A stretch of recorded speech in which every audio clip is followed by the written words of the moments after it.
Good evening, town meeting members and special guests. I'm your acting town administrator, Andrew Scribner McLean, and as the moderator just said, I've got a little year in review for the town. Things that have happened since our last town meeting. Our first slide is actually going to take us back to the full calendar year. We're going to look at some demographic information for the town. As you can see, we welcomed about 105 babies last year to Maynard. So a round of applause for any of them that are in the room right now.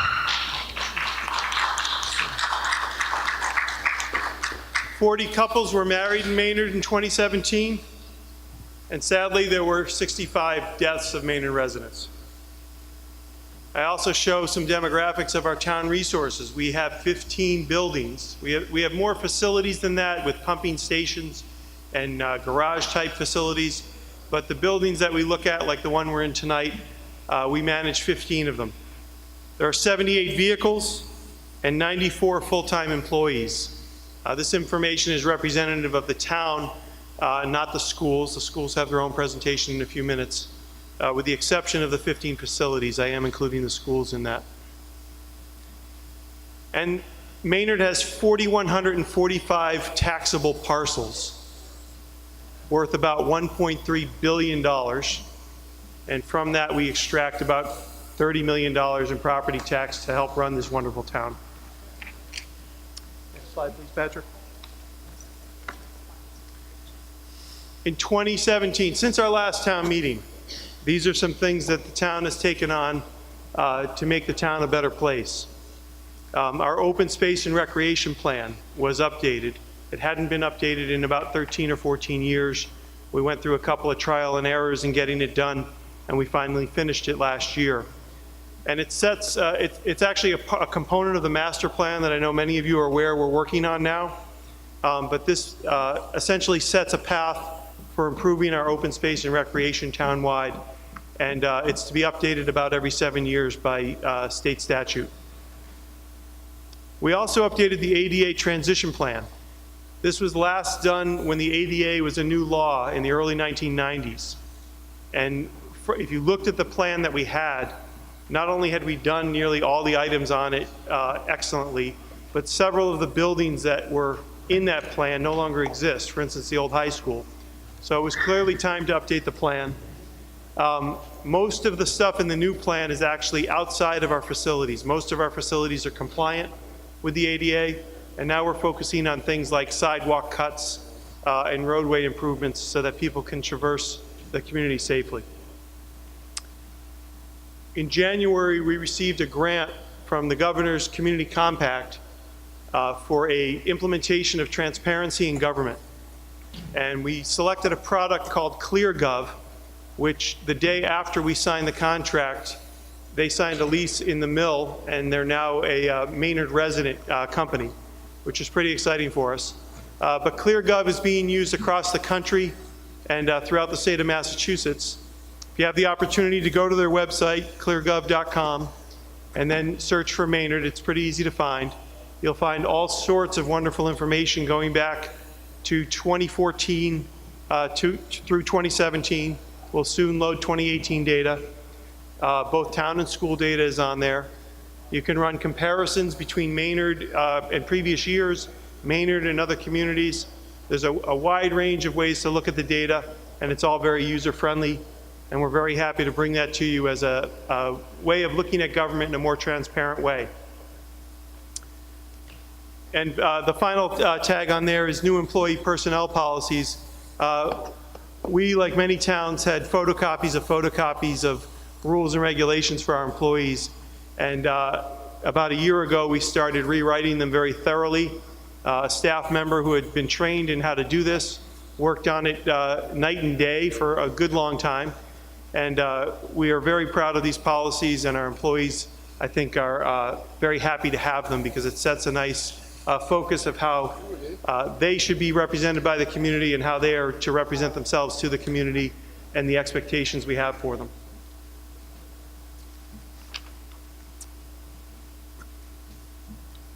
The town's very proud of this next slide, and I want to remind you again, this does not include the schools, which also have received many grants in the past year.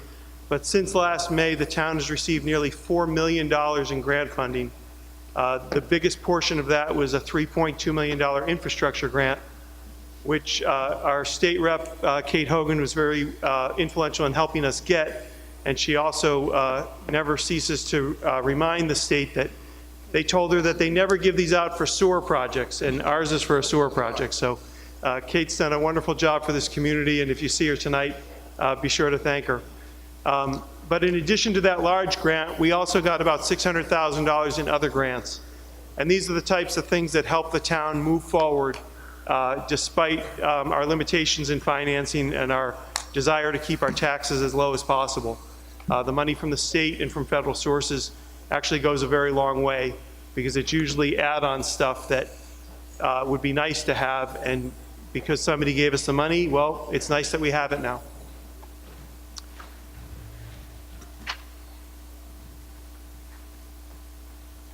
Next, I'm going to take you through a series of slides of photos of some projects going on in town. Those of you who drive around town may be familiar with some of these things, but we did a lot of paving and improvements to roads throughout the town. These are just a few sample slides. There's an awful lot that goes into these projects over the course of a year in selecting what to pave, when to pave, contracting it, and making sure it's executed properly. And for those of you who live on a road that has seen better days, I can assure you we have a pavement management plan, and we prioritize streets based on their usage and their condition, and we will get to yours soon. Patrick? These photos are more representative of projects that were more break-fix. The photos that you see there include some catastrophic things that happened to water mains in town and that needed to be fixed immediately, and homes were without either wastewater removal or without fresh water on the inbound side. And these are pretty dramatic. If you don't have water or a toilet to flush, your first call, well, maybe not your first call, but one of your first calls is going to be to Town Hall. And we're very proud of the work that DPW does in making sure that these things don't happen often and get fixed quickly when they do happen. The next slide shows some sort of happier aspects of DPW. If you've been down to the garage on Winter Street, you may notice a bright green fence surrounding the facility. It's been a long time in coming. The garage is a garage, it's a yard, it's got a lot of material in it, some of it's refuse, some of it's things being repaired. And sometimes it doesn't look that great, but that's the nature of that equipment house and that yard. We fenced it in, some of it was for security, but also because it's right alongside our rail trail, which you can see in the photo on the lower left, running right alongside the fence. So it provides a little bit of security and a much better aesthetic for folks on the trail. On the right photo, you see the Ice House Landing, which is right across the street really from that fence photo, the kayak launch that was installed last summer. It was immediately popular, and a group of kayakers from Littleton called to complain that the parking lot was too small. I did not tell them to go back to Littleton, but I was very happy that folks from the whole area are taking advantage of the parks and recreation opportunities here in Maynard. In the center is a improvement to, Aaron, you're gonna have to help me out. He's gone. Oh, there he is. Wastewater or freshwater?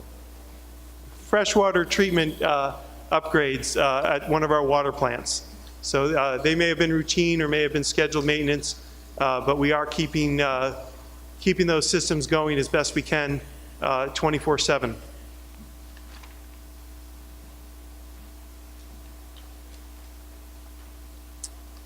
Well, this is a great slide. It says Fire Station Apparatus Bay, but the photo is not there. It's invisible. In addition to some of the big infrastructure projects I showed you on the previous slides, the DPW works in all of our buildings on facility management, facility improvement. Putting the fire station apparatus bay and making sure it was warm all winter is an important part of keeping that aging building up to snuff. In addition to that, I think you're all aware we have a temporary garage for the new ladder truck. We've also installed a new electric charging station downtown, and the photo that is there shows some of the improvements at the golf course. We receive about $50,000 a year from the golf course management, and we channel that money back into improvements at the course and the clubhouse. If you haven't been down recently, the clubhouse is beautiful, the course is wonderful. There's a beautiful deck you can hang out and watch if you're not a golfer. And it's a real gem for the community to see that, that beautiful facility in our town.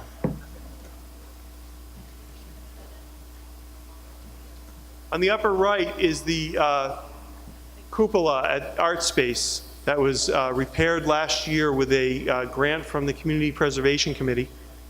You can see it under construction, under scaffolding there, and if you drive by Art Space and can remember what it looked like when it was beat up and in danger of falling, it's a big improvement to that building. We've also done a lot. We received a $250,000 grant. It was on one of the previous slides, and we've been doing all sorts of upgrades for boilers and motion sensors for lighting and so on to save energy. It's been a terrific program. I believe we've received over $1 million in the past 5 or 6 years. And we continue to find new ways to save energy in town through those green community grants. A lot of it was LED lighting in the past year. On the school facilities, you've seen us do, this room was, the floor was resurfaced after a water damage. Outside, across the way in the alumni field, the American Legion donated an 80-foot flagpole. It's lit up at night, so another beautiful feature for the town. And we've also done some work on the parks and playgrounds here at the schools.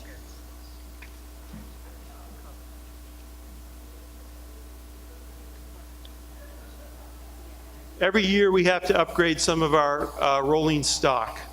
Trucks and vehicles don't last forever. You're all probably aware of that from your personal experiences. Our trucks and vehicles last a little longer, but also cost quite a bit more. What you see on the lower center, excuse me, let me get the name of it right. The Polaris Brutus utility vehicle. We purchased that last year. We have a lot of work to do with sidewalk maintenance in the wintertime, but it's also going to be a real help for us in clearing the rail trail from fall leaves, sticks and stones and things that get on the rail trail, as well as plowing it, because we're hoping to keep the rail trail open most of the year. So that Polaris, the vehicle in the center with the orange duster on it, is that piece of equipment.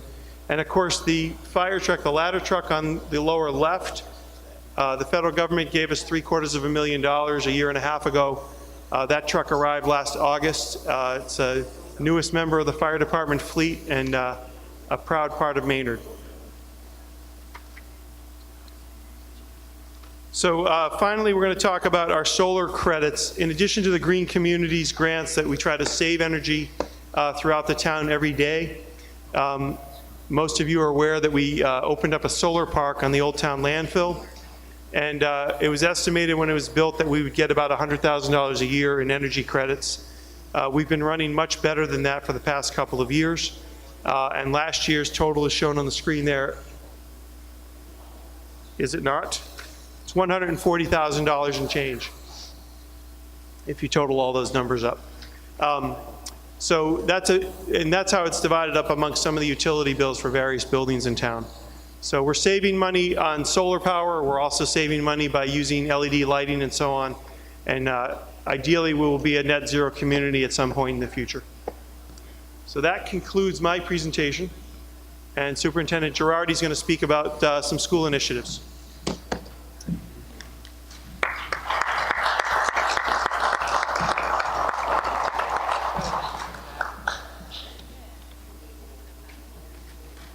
Good evening. Welcome to the Fowler School. The logo you see there are the Maynard Core Values logo that identifies that we are a kind and empathetic, safe and healthy, creative and curious Maynard community. We develop these core values and a strategic plan through an open community process, and we use these core values as the ideals by which all strategic decisions are considered. Whenever possible, we collaborate with our community and our business members. This final core value logo was designed by Christopher O'Brien, who is a Maynard resident and a professional designer. Patrick, next slide. In this slide, you'll see our beautiful schools. Maynard High School, the Fowler Intermediate School, and the Green Meadow Elementary School are located on one beautiful campus with sports fields and wooded areas for nature-based studies. The school system serves approximately 1,450 students with approximately 300 staff. The greater Maynard community has been very supportive of our school system, and it is appreciated. The picture of these beautiful buildings really speaks 1,000 words, and you will see that the schools are work closely with our Maynard Police, Fire, DPW, and Facilities Department to keep our buildings safe and well-maintained. Another example of working closely with our business community members is that top left picture of that beautiful new Maynard High School. That was taken by our local photographer, Bruce Lucier of Marquee Photo, when the new building was opened back in 2013. It's now actually 4 years old. Now, on your way in, if you didn't get a chance to see these cards, I would encourage you to take one on the way out, just as a reminder. These are from our Maynard Public Schools. We work closely with the Department of Education, and this year they wanted to focus on a statewide campaign called Massachusetts is Leading the Nation. Maynard was one of the local communities that was invited to participate and establish our own local Maynard Leading the Nation campaign. The culminating event was the Massachusetts and Maynard Leading the Nation Senior Project Business and Community Luncheon on Friday, May 11th, which is what this is from. And this card will remind you of that Leading the Nation logo, but it also has the Maynard Education Foundation link on it, because they've been very big supporters of the schools. We can't thank them enough, and they help support that luncheon. We were very pleased at that event on Friday, May 11th. It was a great success. The Associate Commissioner of Education and the Assistant Secretary of Education were in attendance, as well as Representative Hogan, who's here tonight, and many of our Board of Selectmen, FinCom, and school committee members were there as well. Now, this campaign was not a one-time event, and there's a link here to our website called Leading the Nation. So I'm going to ask Patrick to click on that link, and hopefully it's going to bring us to the website. And I would encourage people to go to the website to see all of the, not even all of the amazing things, but some of the amazing things. So you'll see at the top, there are places where you can scroll down and see what's going on in the classroom, what's going on before and after school, who our partners are. And right there is our logo, and you can see some of the amazing statistics about Massachusetts schools as a whole, and the amazing statistics about Maynard Public Schools. And if we scroll down a little farther, you're going to see on the right-hand side some amazing statistics, like Maynard Public Schools is one of only 5 schools to have a 500-watt tower, which is why we have such an amazing WAVM program. I heard a few claps out there for that. And there's a lot of other pretty amazing statistics, like we're one of only, I think, 6 or 8 districts that have a Spanish immersion program. Maynard does a lot of things that other districts aren't doing. If we go all the way to the bottom, though, there's a video link that I'd like to start, but I'd like to tell you first. The Maynard Public Schools, we develop students who are confident. We develop students who actually speak for our programs. If you come to a Maynard High School graduation, you'll notice that the students have more speeches than the adults at the event. We like them to take the lead. In fact, Patrick here was a student who is the first student representative on our digital learning committee. So we always encourage our students to speak on our behalf, and I have a wonderful video here that talks about why the students love Maynard Public Schools. So Patrick, if you wouldn't mind playing that for us, that'd be great.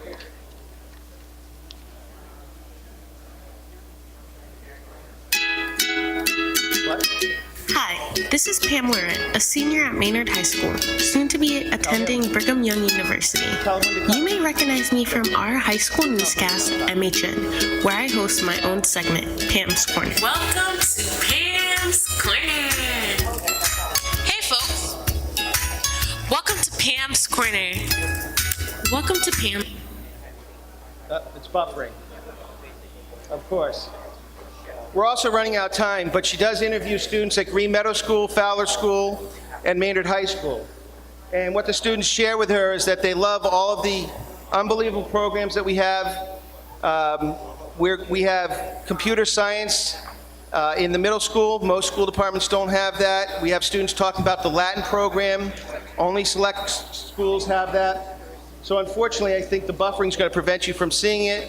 What I encourage you to do is get a card, go to the link, and see this video, because it's really amazing. The students speak 1,000 words, and I know that we have to hurry up and get the meeting started anyway, so why don't we'll end it right there, and we'll get the meeting started on time. Does that sound good, moderator? I know you were nervous that I didn't have a full 6 minutes.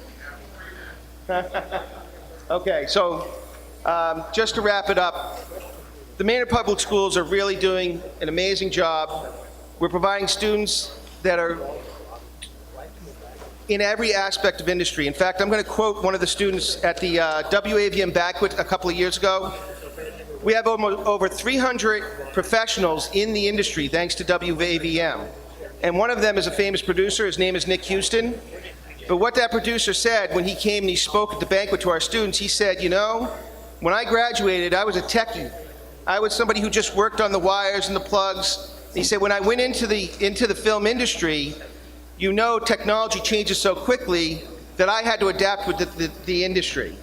He said, but when I talked to my friends who are doctors and lawyers, the other valuable things we learned at WAVM were how to manage a team, because it's a club run by students, how to think on the fly when you have a problem and you're live on the air, how to work as a team, the collaboration, all those 21st century soft skills are the skills that he learned and his friends in other industries learned through WAVM. So that's just one of our many programs that are student-centered and student-led, but it just shows you that we're producing students who go out into industry and do amazing work, and in all kinds of fields. So we're really excited about that. And again, please pick up these cards and go visit the website. We're also going to be improving our website over the summer, and we're going to have an app, so if you can, please sign up so we can get all that good information out to you. So we'll have an app now linked to our website, and whenever we have more and better information to share with you, we will. Thank you, Mr. Moderator. Thank you. So I hope you enjoyed our State of the Town presentation. We hope to do this every year, about a half hour, 45 minutes before the actual start of the town meeting. Right now, it's 2 minutes off, so we'll take a 2-minute break, and then we'll start the town meeting.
Don't worry, you're right next to me. I'm well. How are you? I'm good. All right. I like that. Good evening, everyone. My name is Dick Downey, and I shall be your moderator this evening. The hour of 7 p.m. has arrived. A quorum is present. I therefore call the FY 2019 Annual Town Meeting to order. This year it's a little different. We have combined the 2018 and the 2019 articles into one meeting so that we don't have to do all of that shifting we have done in the past. So those of you who wish to celebrate our freedoms and would like to stand and take the Pledge of Allegiance with me, the flag is off to our left.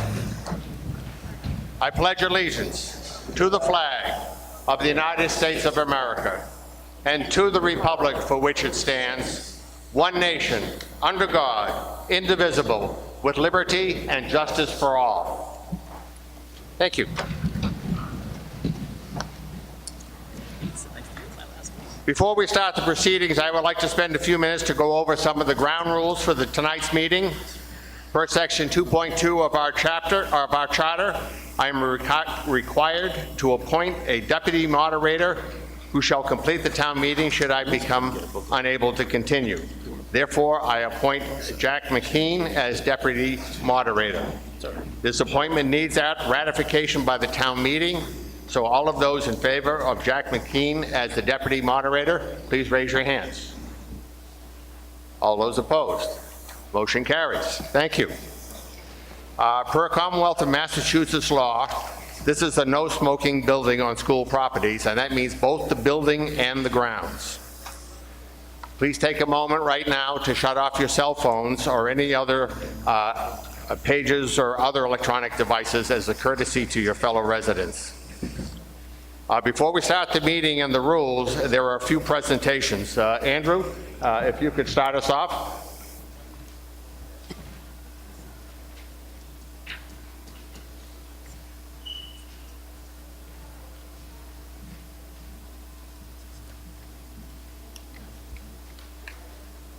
Good evening, town meeting members. I'm here tonight to present the John Tobin Community Service Award, which honors the legacy of John Tobin, a kind and loyal Maynardian.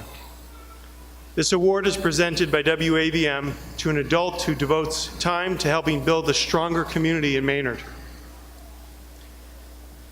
For those of you who can't get enough planning and zoning conversation across the dinner table, Town Planner Bill Nemser hosts the award-winning Planning, Zoning, Rock and Rolling Radio Hour monthly on WAVM. This show covers planning topics from the everyday to the esoteric. And for those of you who do get plenty of planning and zoning talk at dinner time, the show also features a lot of great rock and roll. In 2016, Bill was recognized by the Massachusetts chapter of the American Planning Association with their Media Award for excellence in comprehensive coverage of planning and development issues. Bill's show enjoys top production from the students of WAVM, and he has interviewed guests including selectmen, artists, police and fire chiefs, architects, transportation experts, and elected state representatives, discussing all manner of planning and community development topics. Bill enlivens the interviews with rock standards and rarely sampled music, all with connections to the planning conversation. I have the pleasure tonight to present the John Tobin Community Service Award from WAVM to Bill Nemser. Please come up, Bill.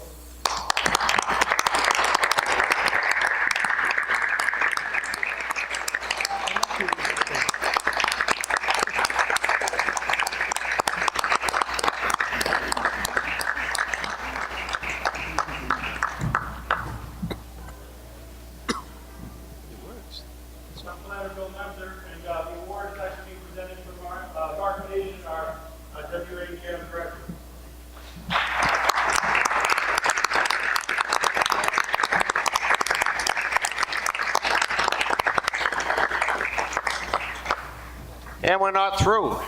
Mr. De Silva. Amy is, I'm not sure, I haven't seen her. We have two awards tonight for citation of outstanding performance in the town of Maynard. And the first one is C. David Hull with us tonight? Is he here, Amy?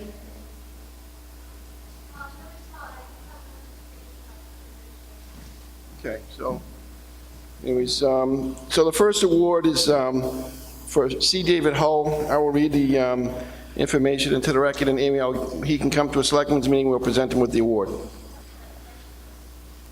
So, C. David Hull was a former employee of the town of Maynard, worked for the Council on Aging for over 15 years. He served as an assistant to the current director, Amy Lovelace, for the first 6 months of her tenure, as well as for the previous and long-serving director, Marcia Curran.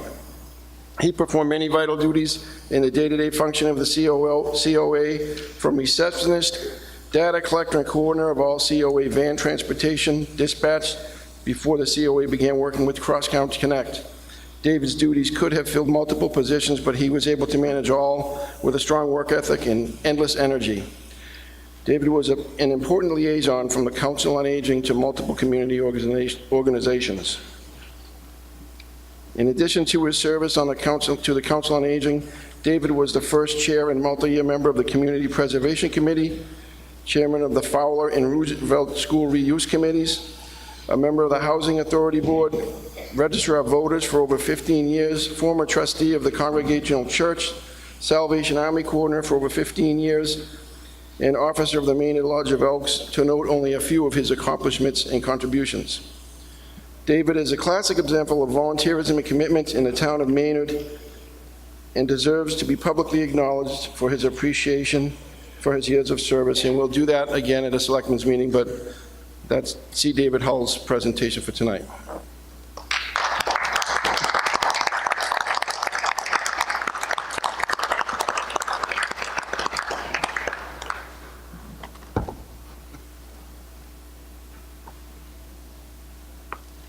And the second award is from the schools to one of their members, so that will be presented by Chairman Justin Hem.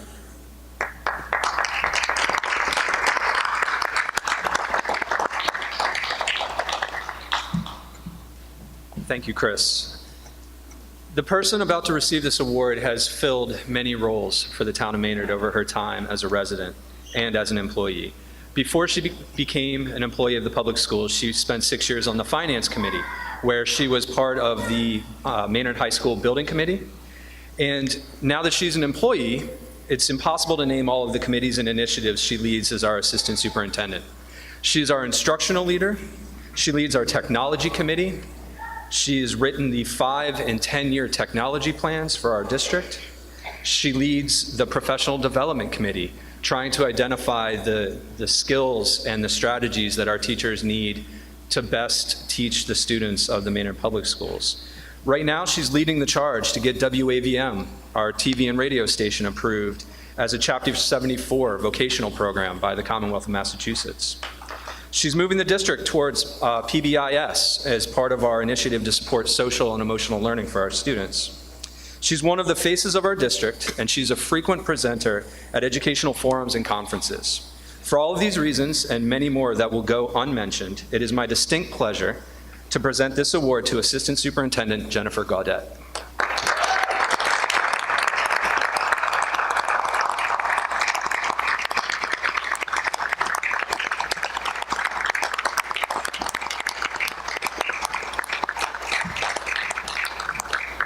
Thank you very much, and congratulations to the honorees. We have some resident and non-resident guests with us this evening. If there are no valid objections, they will be allowed to remain, but in no case will they be allowed to vote. They will be required to sit in the assigned area right over here to my left and wear an identification tag to be certain that no vote is inadvertently counted. They are in the first several rows here. Guests may be allowed to speak, but only if requested by a town official and only to provide information, not opinions. The Commonwealth of Massachusetts requires that the town clerk provide the Attorney General's office with detailed notes on every article and every person who speaks at the meeting. Therefore, I ask that you clearly state your name and street address each time that you speak. There are microphones here at the front, and please line up behind them and I will recognize the different microphones for you to speak. Please address all questions and comments directly to me, the moderator, and I will see who is appropriate to answer. My job is to balance the best flow of new information for voters to evaluate while keeping the meeting as efficient as possible. Therefore, it is important that you make your point concisely and to stay on topic. If I feel that no new information is being presented, I shall then call for a vote. If you have more than one question or statement to make, please go to the rear of the line and your next statement or question in order that as many other people will get a chance to speak. Depending on the answer, I may allow one follow-up question, but that will be at my discretion. Since all this is being recorded, I may ask you to start over if we cannot hear you or understand you. Our Constitution gives us the right to make our opinions known and ask questions. In fact, I'm encouraging those people here this evening to do so. However, this does not give the right to anybody to be disrespectful to either other audience members or to town officials. Should I feel that's happening, I shall ask the person to stop speaking and to take their seat. Per Maynard Town Bylaws, Chapter 1, Section 14, a secret ballot shall be taken on any article or amendment concerning one of the following topics: wages, hours of employment, benefits, conditions of employment of any town officer or employee, the acquisition, sale, or lease of any real estate by the town, borrowing by the town, authorizations of expenditures of $10,000 or greater, zoning articles, and any appropriation to any of the above. Each person has been issued a set of ballots tonight. The first number is 01. Please check your ballots. If you do not have that as your starting number, please go out and get a new one. When I call for an open vote, please raise your hand with your ballot book in your hand so that I can make sure that the appropriate people are voting. On secret ballots, to facilitate counting, please do not fold the ballot. Simply hold it upside down and put it into the basket where nobody can see it, and that will make things go much smoother and faster. I shall call for an article. The individual from the sponsoring organization will move that article, and then there will be a quick presentation. All articles being moved shall be given to me in writing. I shall only read an article if it is moved differently than that printed in the warrant or previously given. For lengthy articles, I may just give a summary. As every article on the warrant has been vetted, thus creating a de facto second, I shall only require a formal second on amendments to articles. An amendment to an article must be given to me in writing and must include the sponsor's name. It will then be reviewed by town council and the moderator to see that the language meets the criteria for the Attorney General's acceptance. There may be an occasional time when an amendment cannot be accepted, such as an expansion of scope or conflicting state statutes. If you open your warrants, you will find reference information on pages 2, 3, and 4. So, let us begin. I will entertain a motion to waive the reading of all the warrant in its entirety. Bill Coleman, Howard Road. Mr. Moderator, I move that the reading of the warrant in its entirety be waived, but made part of the record for this meeting, and that the moderator be permitted to refer to each article by subject matter instead of reading each article completely. Do I have a second? Second. All those in favor? Aye. All those opposed? Motion carries. Will the sponsor of the first article please make your motion? Good evening. Josh Lopresti from Michael Road, Maynard resident. That better? Okay, I move that the town vote to amend the zoning bylaw by making the following change to section 3.1.2, Table A, use regulations. In subsection 4, business uses, column for the industrial, I. District change the entry for medical office from N to PB. Thank you. Do I have a Finance Committee recommendation? Finance Committee recommends. Do I have a Planning Board recommendation? Planning Board recommends. Motion's Is there a presentation? Let me explain why this is... Okay, any questions?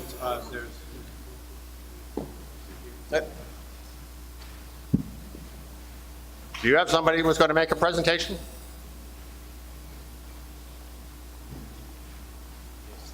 Thank you. My name is Matthew Blackham. We are the commercial property owner at 141 Parker Street. Please speak up. I'm sorry. We're the commercial property owner at 141 Parker Street, which is in the industrial zone. We struggled recently with occupancy at the property. We've owned it for about 5 years. We haven't had occupancy greater than 60%.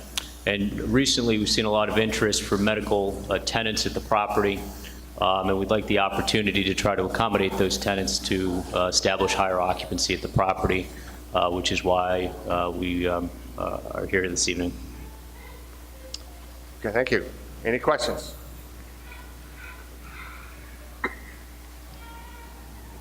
There being no questions, then we shall vote. This is a secret ballot.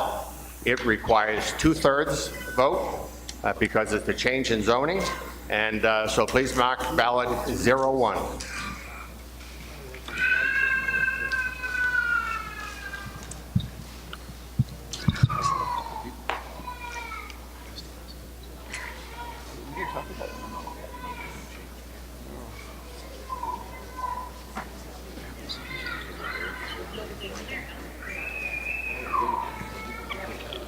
It's never come out. But they don't tip off until like 8 o'clock. The use committee, they had a schematic that showed where the hill would be, but we've never seen that. Neither has anyone known from the town's officially surveyed it.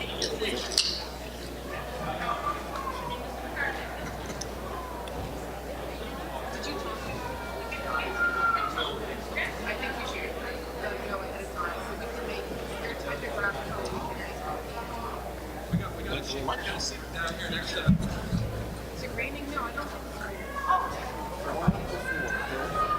There's never been a survey of property done. There's no accurate data where it's going to be. There is. That's all from the legal survey. Was that done by the reuse committee? After the reuse committee, the select asked us to do a survey. This information on the table, and they decided not to have this warrant about 2 or 3 years ago. It sat around until it came up again. We were ready to A&R. We never actually turned it to the planning board because there was no permission to sell, so it wasn't a legal survey. We could change it if you wanted to move on. It's not just a drawing that I made up. No, I'm saying, but it's not something that we've done recently with a mindset to make a sale. It was in the sense of in 2015, 2016, the Board of Selectmen said, let's be prepared for it. And then after open table, we had things to say.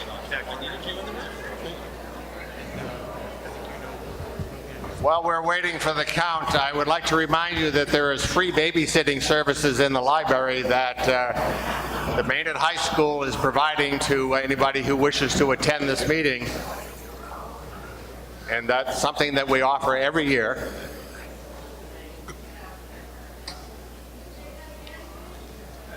So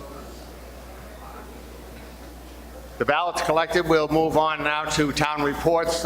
Is there a town report on the master plan? Motion on town reports. Yeah, Chris. Yeah. Chris, motion on town reports. Okay. Just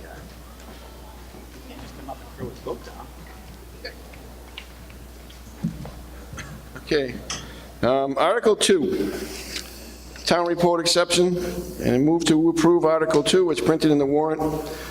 Accept the words "to do or act thereon," and to accept the town report and receive the master plan report presented this evening. And Mr. Gavin is going to speak about the town report.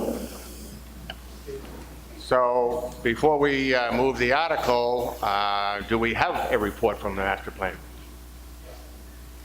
Will you please?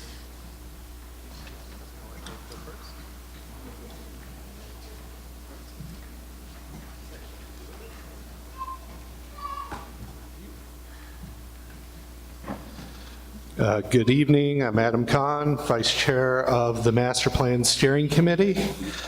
What is a master plan? It is a comprehensive long-term planning document designed to provide policymakers and developers strategic guidance on where the town is and where the town is going. Normally, these plans are updated every 10 to 15 years. Maynard's last master plan was completed in 1991 and focused heavily on digital, so we're a little bit behind. The town has made appropriations to hire a consulting group to work with the committee comprised of people who work or live in Maynard.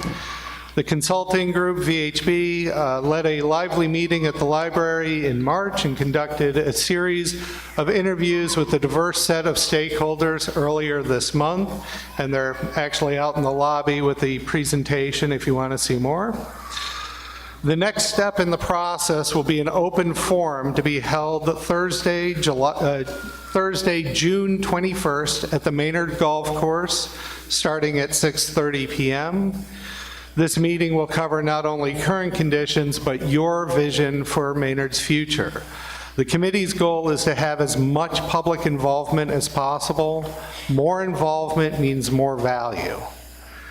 Keep an eye on the town's website and social media for more events and information. Attend our meetings and talk with our committee members.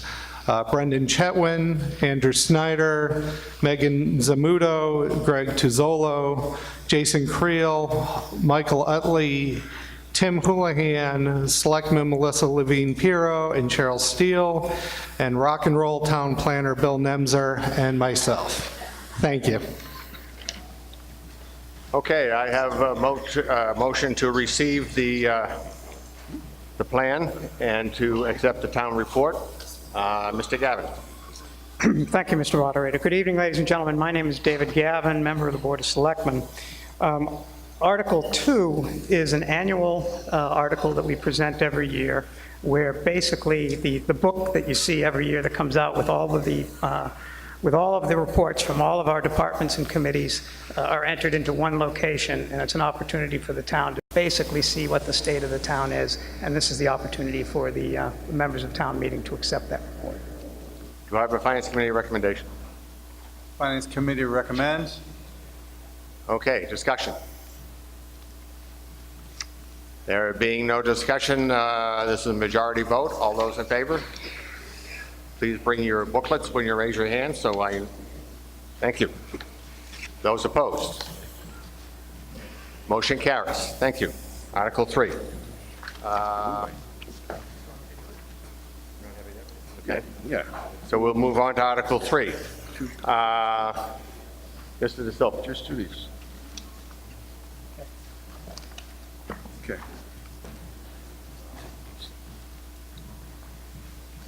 Actually, it will be me again, Mr. Moderator. I move to approve Article 3 as printed in the warrant, except the words "to do or act thereon." Do I have a Finance Committee recommendation? Finance Committee recommends. Thank you. That's all right, I don't need them. Yep. Second.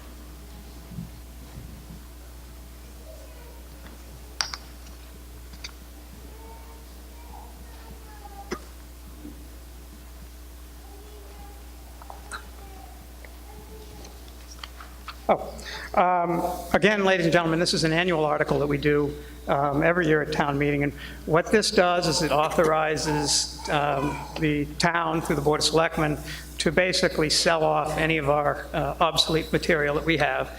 That includes anything from trucks to computers or whatever that is no longer of useful value to the community, that we can then sell it off and get something back for the general revenue.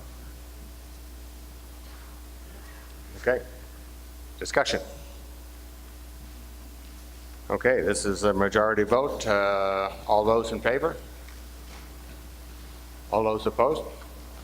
Motion carries. Before we start Article 4. I caution everybody to make sure you use the correct ballot when you vote. We had some problems here, so the votes that were countable, 229 for, 16 against, 1 blank. Motion carries. Article 4. Thank you, Mr. Moderator. I move to approve Article 4 as printed in the warrant, except the words "to do or act thereon." Do I have a Finance Committee recommendation? Finance Committee recommends. Thank you. Mr. Gavin? Thank you again, Mr. Moderator. Ladies and gentlemen, what I'd like to do is to give a brief history of how we got to this point here at town meeting, starting way back when the Coolidge School, as you probably all know, which is located along Bancroft Street at the intersection with Elmwood Street. As you're driving along Parker Street, you can see it up on the hill. That was designed, and the architect was a gentleman by the name of Charles Bateman, who designed many buildings on the National Register of Historic Places and on the Massachusetts Register of Historic Places. The contractor at the time was a gentleman by the name of James Mullen, a significant name for the town of Maynard, as he is the patriarch of the well-known Mullen family here in town. I don't know if Ed Mullen is here in the audience this evening, but I believe that James Mullen was Ed Mullen's grandfather. A second floor was added onto the structure in 1909, and the building was renamed the Calvin Coolidge School in 1932. The Coolidge School was then used as an elementary school for 75 years, between 1906 and 1981. In 1978, the building was first placed on the state inventory of historic properties. This status was further confirmed in the year 2000 by an independent consultant who recommended for the school to be listed on the National Register of Historic Places. This recommendation was again confirmed during the more recent preservation assessment and the analysis of the building, which I will discuss in just a moment. In 1984, the school was transitioned into use by the school administration, and this remained its use between 1984 until 2014, when it was vacated by the schools and the property was returned to the town of Maynard. Today, it is used solely by the Maynard Food Pantry, although, truth be told, the town does use it for some storage of items. I think specifically for the Council on Aging, that we have some material that can't fit in the current location, so they store it at the Coolidge School. It should be noted, however, that the food pantry has indicated that it will be vacating the property sometime soon and will be moving its operations to the former Congregational Church on Main Street, which is now known as Sanctuary. Since the transfer of the responsibility of this building to the town, a task force was created by the Board of Selectmen in December of 2014 in order to make recommendations to return the Coolidge property to productive use for the benefit of all of Maynard. The task force, which was comprised of Maynard residents, some of whom I have seen here in the audience this evening, but they held meetings over the course of close to a year. Included in these meetings was a specific public charrette held at the library that was held to hear thoughts from any interested resident for their vision for the future of the property. It was about 60 residents, I believe, who attended that event at the library. I was pleased to be there myself. As a result of the several series of meetings, as well as the charrette, the committee the reuse committee came up with some recommendations. Their initial finding, and the biggest finding that they had in their report, and by the way, ladies and gentlemen, this report can be found online. It's readily available to be reviewed. It's quite large, and it has a lot of indexes to it to support their findings. But they found that demolition of that particular building is not consistent with the public interest. Thus, a recommendation was made by the committee to pursue adaptive reuse. Included in their recommendation was that the town consider preservation restrictions on any future sale or ownership of the building. In addition, they recommended that there be some initial investment made into assuring the safekeeping of the building until a new reuse could be determined. And we've done this, and we've spent approximately $100,000 to replace flashing on the roof of the building, and there was, that was leading to some internal damage, and there was also some sort of tightening up of the air leaks and whatever that were going on inside the building to save on energy costs. So the efforts that we made were successful for us. The long-term strategy that was proposed by the reuse committee, given the existing zoning as it sits on the hill today, the zoning at that particular location is general residence. And the as-is value of the property at the time was determined to be $300,000 for the building. 2018 assessment of that particular building is $465,600. The recommendation from the task force was to formulate an adaptive reuse request for proposal. A request for proposal, also known as an RFP, is basically a bid document that goes out to allow people to bid on what they believe they might be able to offer to do with that particular property, the building and the abutting property. The recommendation was to consider useful opportunities for town use first, and if none existed, then to offer the RFP out to the public domain. It should be pointed out that the determinations that were made by the reuse committee were that the cost to upgrade the interior of the building and bring it to today's standards for ADA compliance, et cetera, would be in the approximate $2 million range.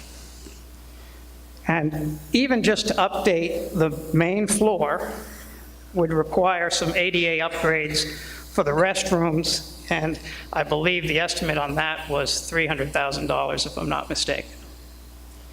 So we have concluded as a town, after researching all of our departments and whatever, that there really is no immediate or future use that we can see as beneficial at this time for the Coolidge School, for the town, to use as an administrative, at a municipal building.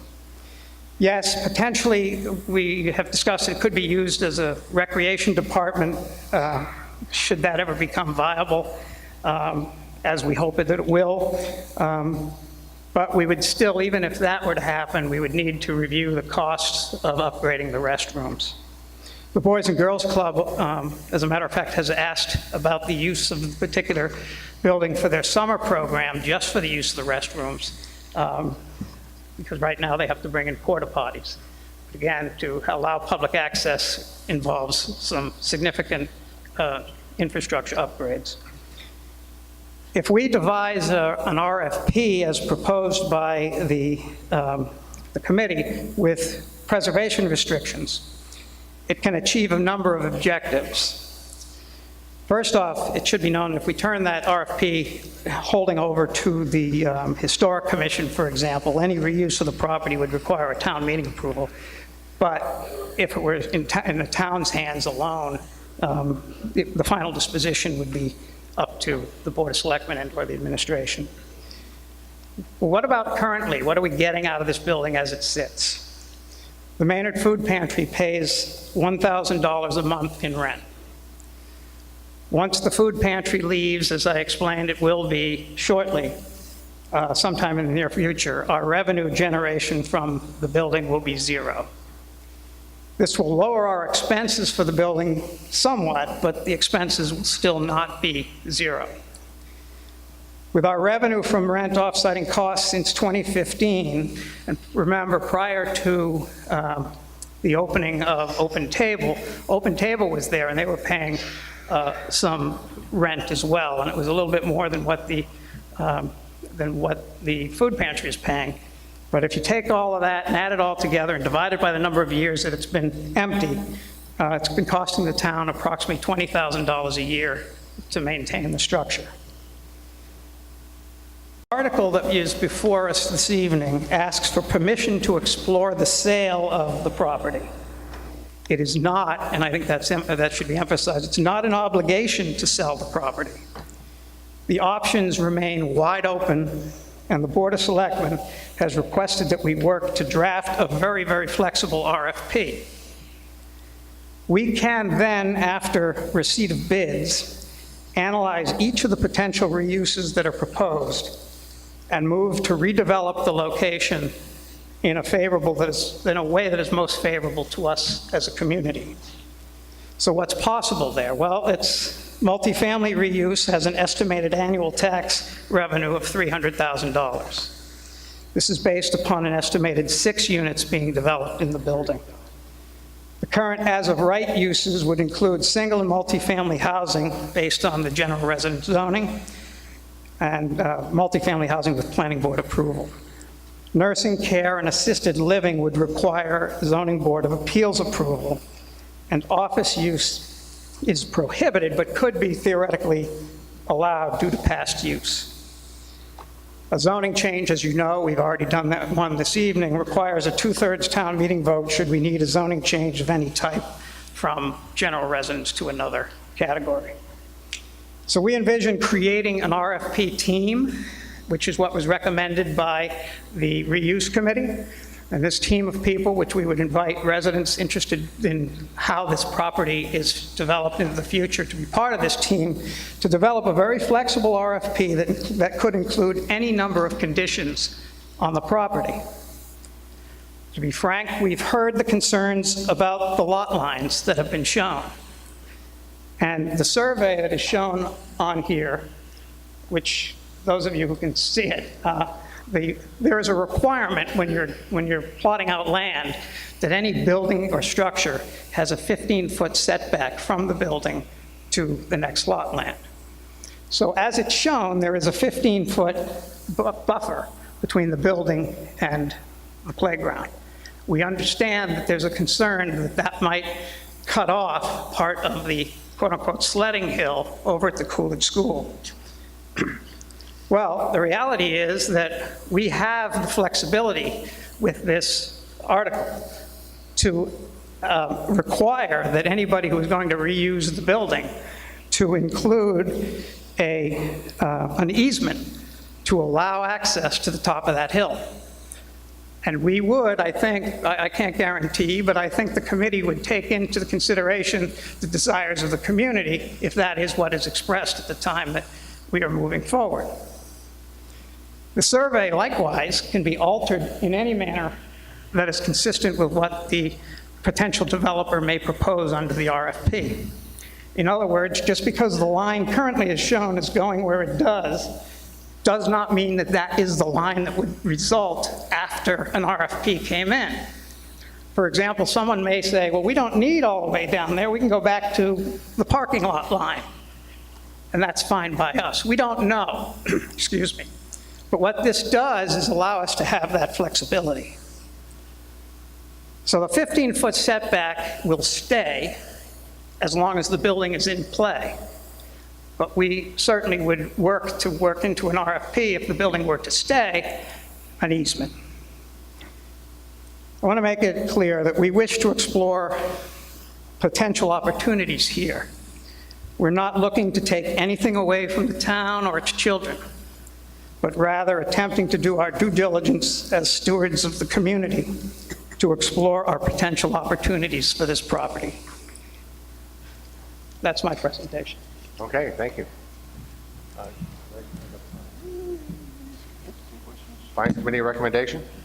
Finance Committee does recommend. Discussion. I recognize the microphone to the right. I just want to say that I think that... Can you identify yourself, please? Oh, Stephen Gregg, 7 Tremont Street. I just want to say I apologize to the task force for not... Get up to the microphone so we can hear you, please. Yes. Thank you. Thank you. I just want to say that I apologize to the task force for not participating, and I think this is a wonderful plan, and the talk about whatever happens to the property line regarding the sledding hill is wonderful. I just question, and I understand the 15-foot requirements, but the southern end of that line, it seems to me, could be altered before it goes out to anyone. And it wouldn't have to be altered by much. Then you don't have to go to a person who's going to buy it and redevelop it. They know that that's where it ends. It's the southern end of that hill that's being cut short. Right now, 15 feet from the building, no one's walking up to the building and putting their rear end against the building and then taking off. They're taking off further down the hill. So it's that southern end that it would be nice to see that drawing and design altered before we put it out, so that there's more room at the southern end of the hill. Mr. Gavin, you have a response? Well, I would ask, I guess, legal counsel for advice. Is it possible prior to the issuance of the RFP to change the line? So it's possible to make it smaller, not larger, because we've advertised that this is the portion that the Board of Selectmen are being given permission to. But it also goes to what the potential reuses are and what the square footage requirements are for that potential reuse. So the smaller you make it, the less, the more constraint you make on the reuse. So alternatively, you could weight it in the RFP one way or the other, depending on what the reuse is. I recognize the microphone to my left. Carrie Ruffin, 36 Parker Street. I'm on a diagonal from the park. There are 19 children in my neighborhood on McKinley and the Presidentials right now.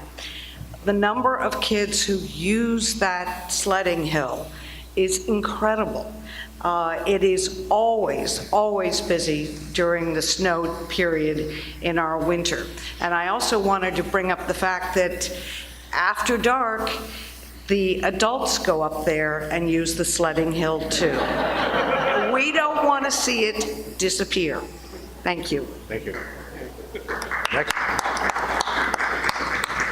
I recognize the microphone to my left. Hello, my name is Lindy Gear, and I live at 28 McKinley Street in Maynard. I have two things that I want to address. One coming from a cherished tradition, memory perspective. The other based upon facts, and some facts that were lost in translation along the way of the progression of this Article 4.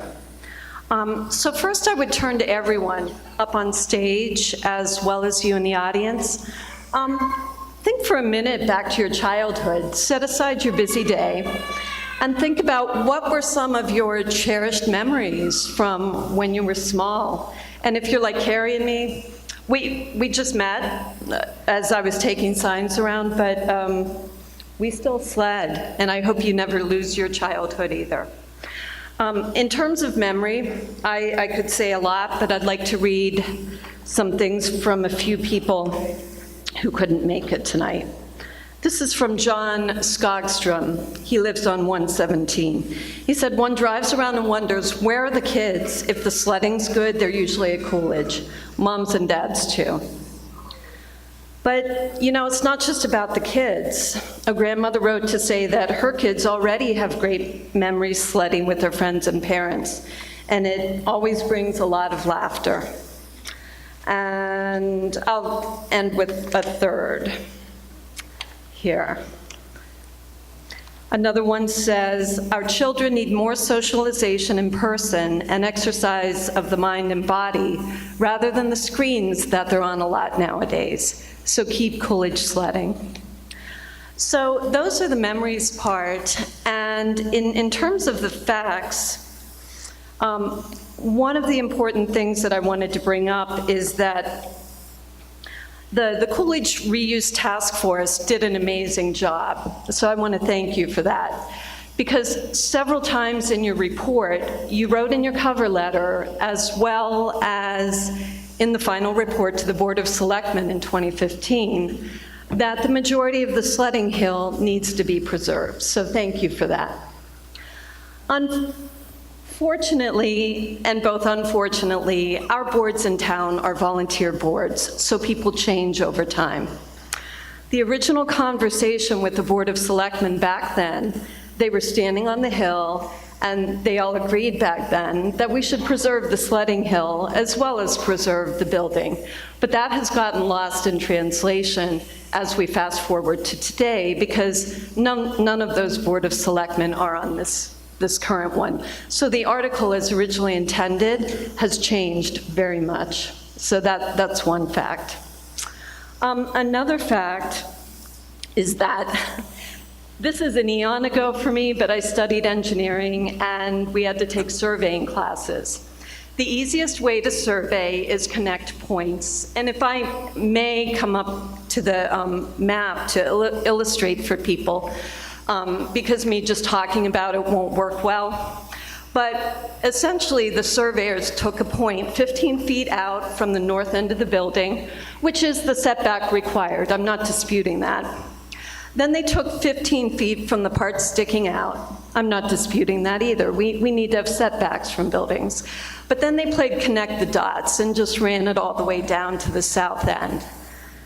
Unfortunately, what that did was cut off 50 feet of the sledding hill. Now, 50 feet may not seem much, but it's about 16 yards, and the amount of sledding hill that leaves is from about me to this gentleman. So imagine on the south end that the sledding hill is from about me to this gentleman behind me. So those are the facts, and I'm the one who actually took tape and measured it out on Coolidge Hill. So if I may just come illustrate that so you can see, because it looks like not much up there.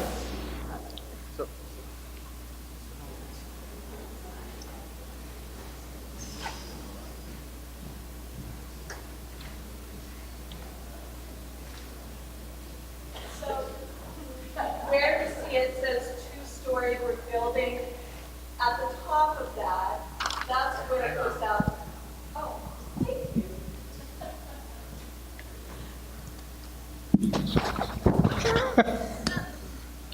Thank you so much.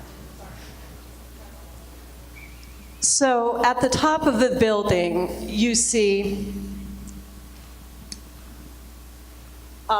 15 feet going out. At the bottom of the building, you see much more than 15 feet. In the middle, it is 15 feet, but they took the north 15 feet and 15, and then just drew this line. Yeah, just drew that line. It's the easiest, quickest way to survey. No thought was put into it. The topography was not taken into account. And while I would like to look at easements, and I'm going to get off the stage now.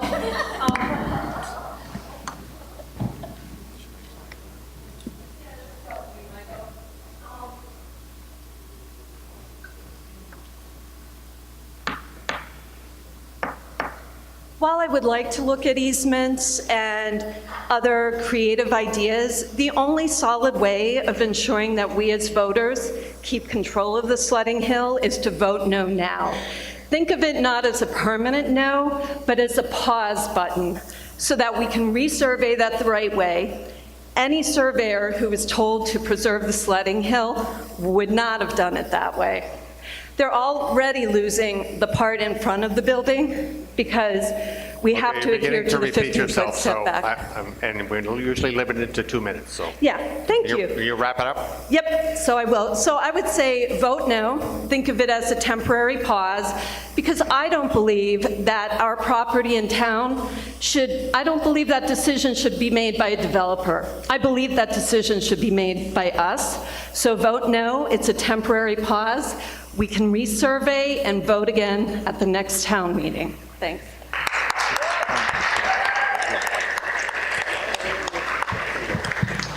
I recognize the microphone to my right.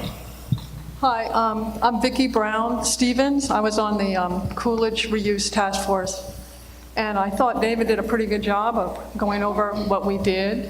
And I just want to tell you guys for this project, we need to aim high, really high. This is a gem, you know, and we have to, I think really, I've always felt that we need to find a use for this building that will have zero restrictions on the land around.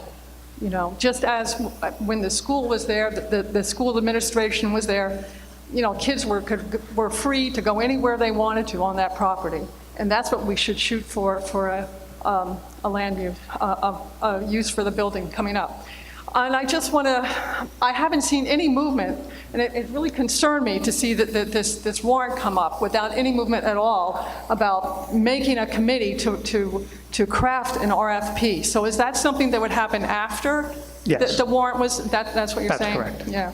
So I worry about that, and I would like to see a little more safeguards put into this current warrant before before I could vote yes on it, you know, now. I just, it's not enough in there so that I'm sure that this place is going to be preserved for Maynard. Thank you. I recognize the microphone to my left. John McNeil, not a public speaker. I'd just like to say... Your address, please? Mill Street in Maynard. And I'd just like to say that in addition to the sledding hill, I see the whole of the current property has functioned essentially as a park in recent years. You can look at them as separate areas, the sledding hill and the ball field, as opposed to the land where the building is. But you have trees on the around the building and grass in some areas, so that to whatever the future use is, it's very hard to preserve that type of thing. Maybe someday in the future people look back and say like, well, I have really nice childhood memories of a office building or a 6-family unit or something, but I really like the park atmosphere that it provides at this time. Thank you very much. Thank you. I recognize the microphone in the center. Hi, Marie Gunnarsson, 119 Parker Street. My question really goes to the difference that I seem to see between the presentation and the article. The presentation spoke of exploration, an RFP. I don't see mention of that in there, or the historic preservation that was mentioned. The article says will change the use of the portion of the property to a property for sale and to authorize the board to set the conditions. Some things were discussed as potential conditions, but it's left very vague. So I just would ask if there could be clarification between the presentation and the article. Thank you.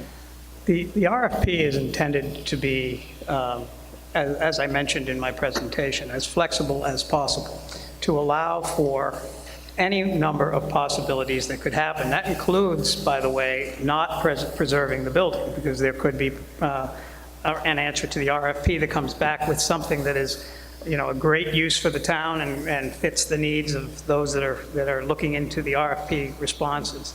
So that's the intent of the article, and sort of just to jump on a comment that Lindy made. Actually, Lindy, I was on the Board of Selectmen at the time that this was originally brought to us as a report.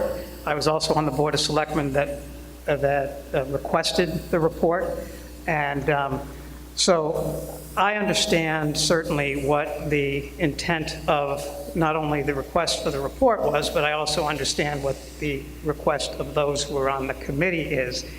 And it is my intention as one member of the Board of Selectmen to honor that.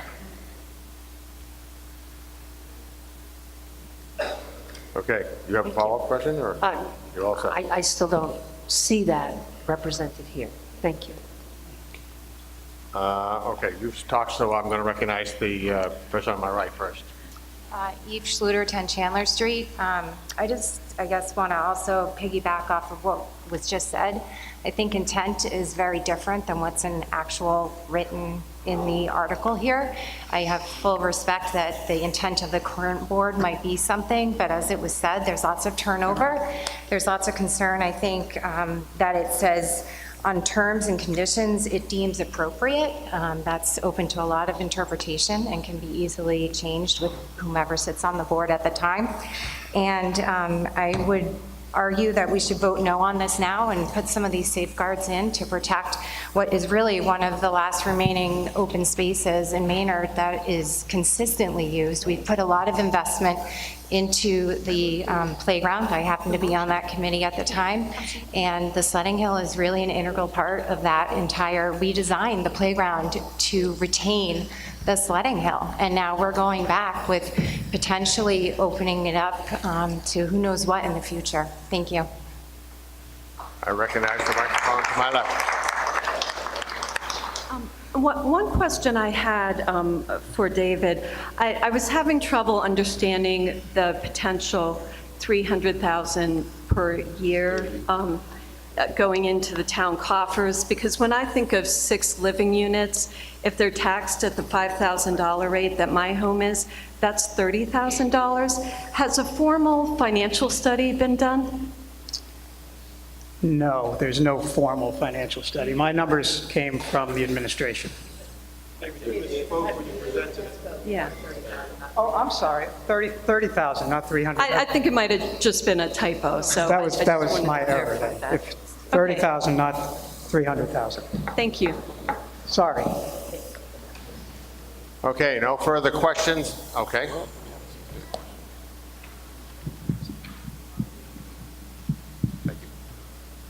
So generally, Mac Hathaway, Mancroft Street.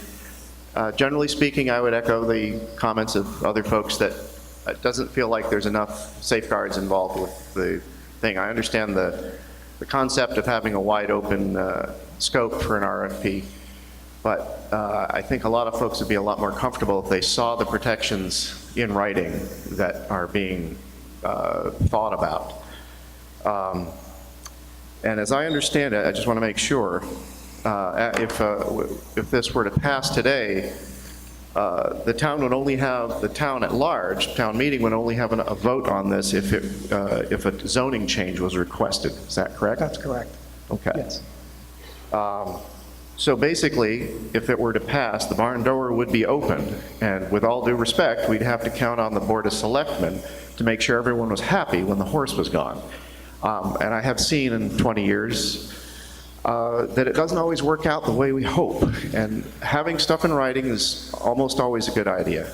I'd say that maybe the committee that was spoken of, the reuse committee, could form and do some of its work before a presentation is passed by town meeting. Okay, thank you. Thanks. I recognize the microphone to my right. Good evening, Mr. Moderator. My name is Aaron McCloskey, Howard Road in Maynard, formerly of 40 Parker Street in Maynard, which is properly directly across the street from Coolidge School.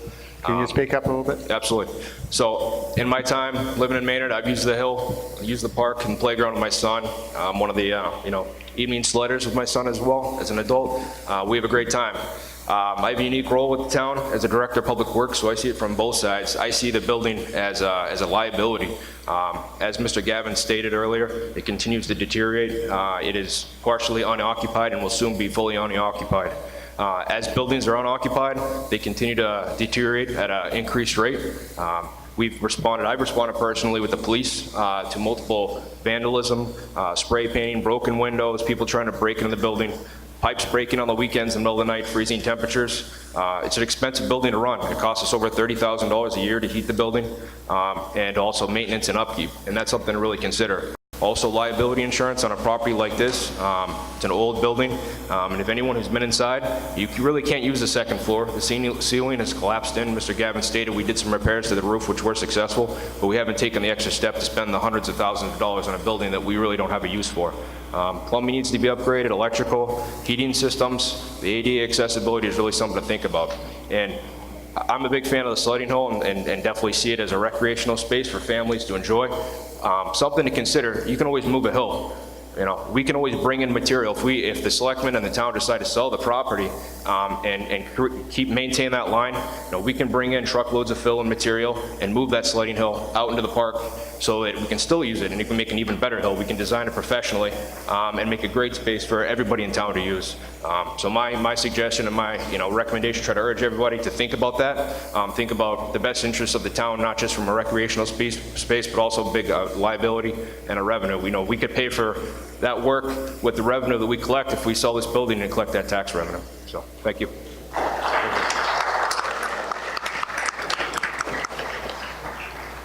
Okay, so this is the last one. I recognize the microphone on my right. I was already up, Stephen Gregg, 7 Tremont. I just want to more articulately go along with what Lindy was saying.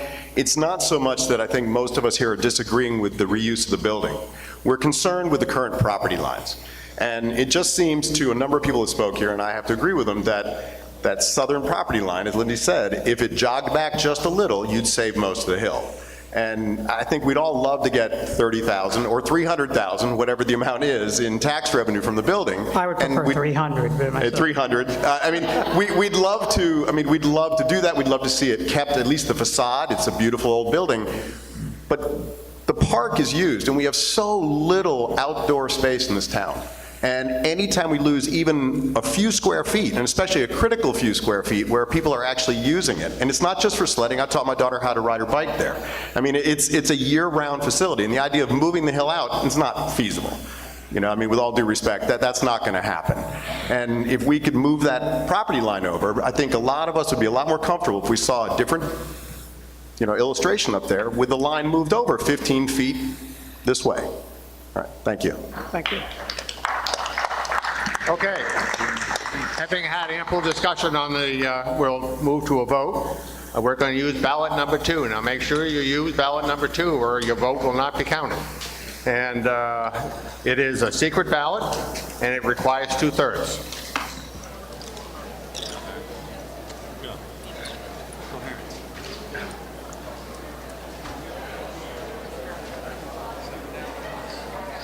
Even, it's not 2/3. Two-thirds.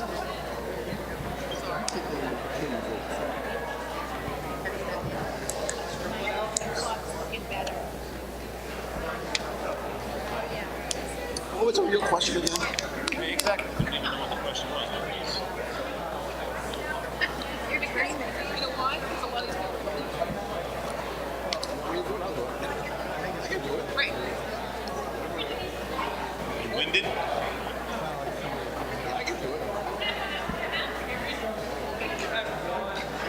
It shows that they want to come out of course. There's all this time to talk about property lines before. So look, I gave the board of selectmen as much authority as I could. They didn't tell me I had to tie their hands.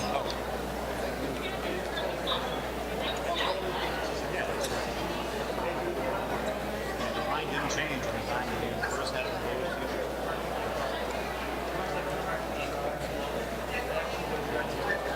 It's just stamped. It's everyone knows this. This is stamped. There's a survey. It's stamped. Yeah, so this. Well, they said it's not. They said it's not. It's stamped. Did you add it on afterwards?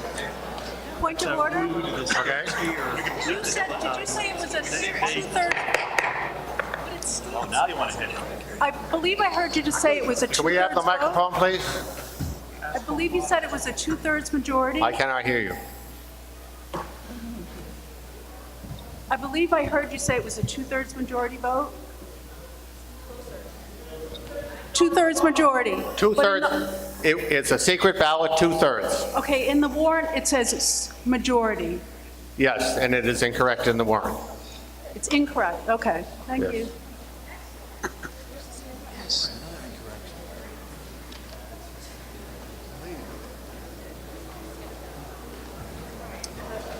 Okay, Article number 5.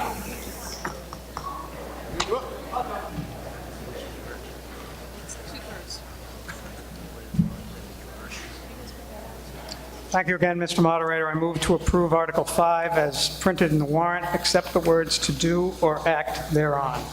Do I have a Finance Committee recommendation? Finance Committee recommends. Okay, I am going to allow Articles 5 and 6 to be discussed together because they have some relationship to each other. However, we will vote on Article 5 separately, and then depending on the outcome, then we'll vote on Article 6. But I'll allow them to be discussed together. Mr. Gatt. Thank you again, Mr. Moderator. Article 5. 6. That's 6. Article 5, basically what it does is it allows us to add in a new revolving fund onto our list of other revolving funds that you will see listed in Article 6. And this new revolving fund is specifically directed for the Recreation Department.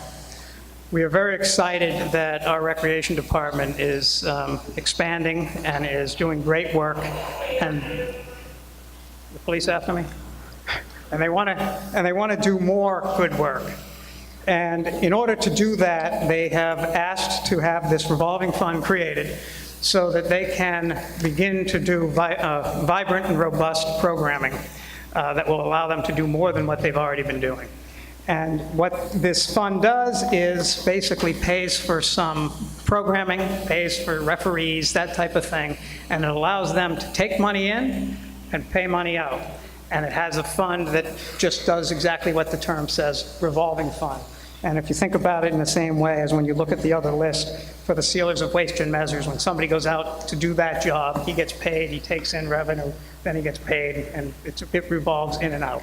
And the maximum, well, we'll get into, that's the next article, that they're looking for a $20,000 fund. But this will establish it. Up until this point, we had the recreation was covered under General Law 53D, and it's better covered because we don't have a recreation department. It's better covered under 53E and a half. So this will put the recreation funds into the spot where it should be. Okay, discussion. Okay, being no discussion, this is an open ballot majority. All those in favor? All those opposed? Motion carries. Article 6.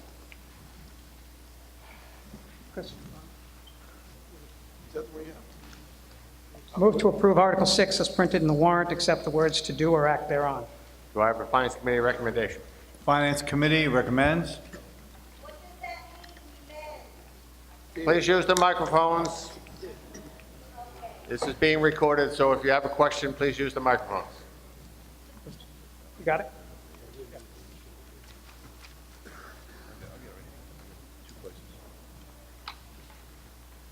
So, Article 6 is a motion to authorize revolving funds, Chapter 44, Section 53E12. And this is this is an annual warrant article, and it just authorizes us to expend the funds in the revolving fund accounts as listed in the warrant. And again, it's an annual warrant article, and that's basically it. Discussion.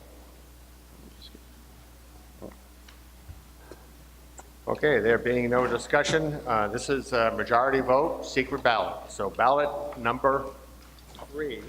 Hang on. We can't vote until we've got the previous vote counted.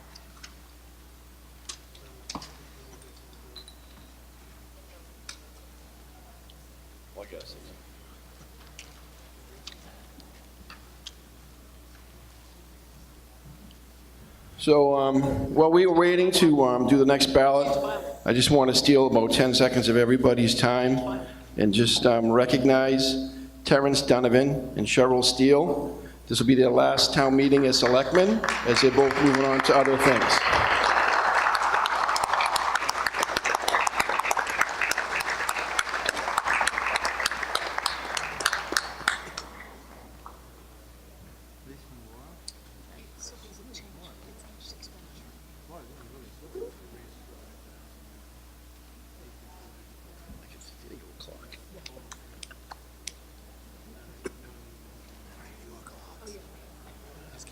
So the motion on the previous article does not carry. It required 2/3. It got 140 yeses, 182 noes, 3 blanks. Does not carry. All right, we're on to Article 6, ballot number 3.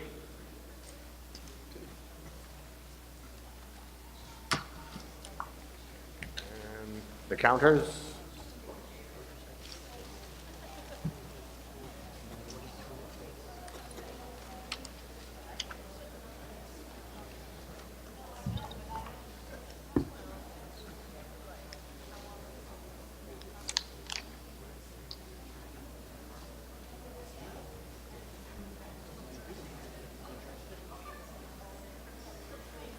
It was his statement. He just let them up on the pillow now must have a $5 sticker on it. Annual. Oh my God, that would be fantastic. Would you hear that? Every sled has a $5 sticker on it, every annual renewal fee.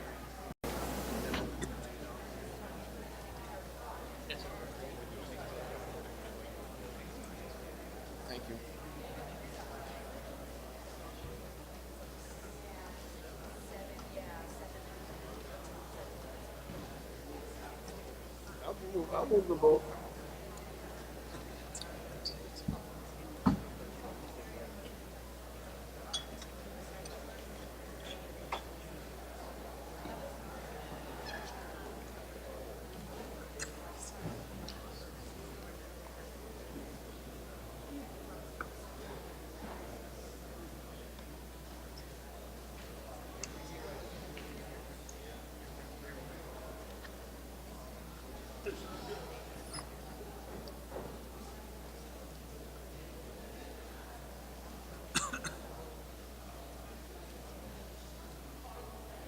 Okay, while they're tallying up, we'll move to Article 7.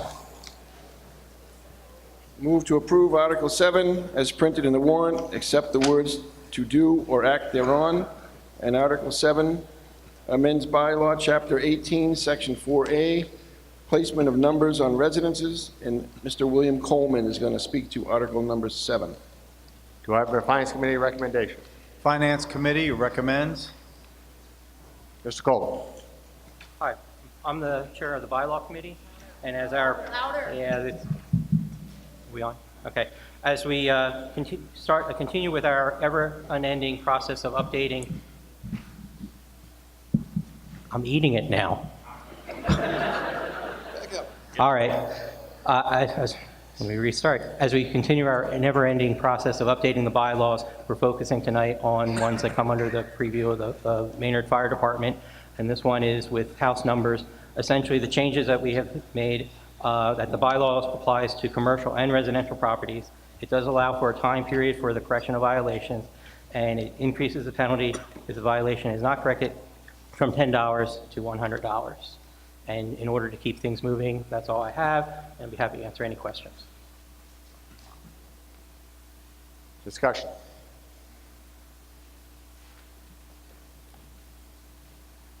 Being no discussion, we'll vote on the article. This is the majority, open ballot. All those in favor? All those opposed? Motion carries. Article 8. Move to approve Article 8 as printed in the warrant, except the words "to do or act thereon." This is amend bylaw, Chapter 28, fire alarm systems, and again, Mr. Coleman is going to speak to Article 8. Do I have a Finance Committee recommendation? Finance Committee recommends. All right, for this one, essentially, this has not been updated for like over 30 years. So we asked the chief to go through it, to look at what the current practice is, and to modernize it. The only substantial change, other than that, is the raise of the connection fee from $100 to $150. Okay, any discussion? Okay, we'll move on to vote. This is it. Hi, I Chris recognize Arsenal. the microphone to my right. Hi, Chris Arsenal, Parker Street. Can you just say that one more time? There's only one change you're making in all of this? No. Okay. Substantial change. All right. Essentially is that, as you look on this slide here, it acknowledges that used to be that you could have a lockbox on a house for a property entrance. Now it's a specific brand knock box.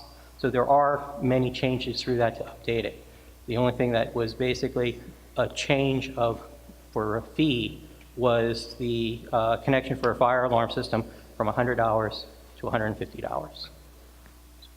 Thank you. Okay. I recognize the microphone to the center. Hi, Luann Kataya, 1 Wilson Circle. Didn't we vote on a bylaw for fire alarms back in the last town meeting? I kind of remember some discussion on that. Under definitions on this one, it did have a section that looked like it was misplaced and corrected, so we corrected that one, but we did not completely review the whole bylaw at that time.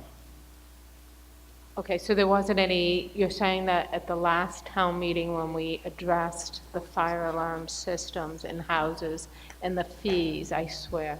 We did not change any of the fee. There wasn't any discussion of fees There wasn't any in that? fee. Okay. It was in the definition section.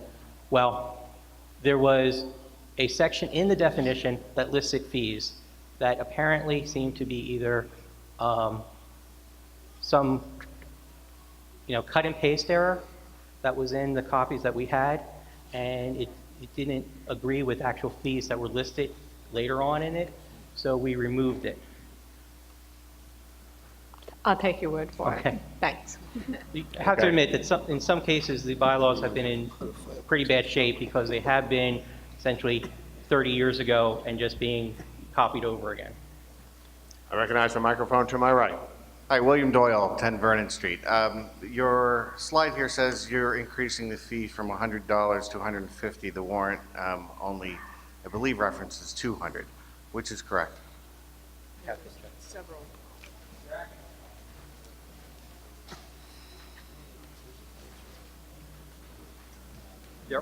There are several fees in it, and I believe we're only changing one of them.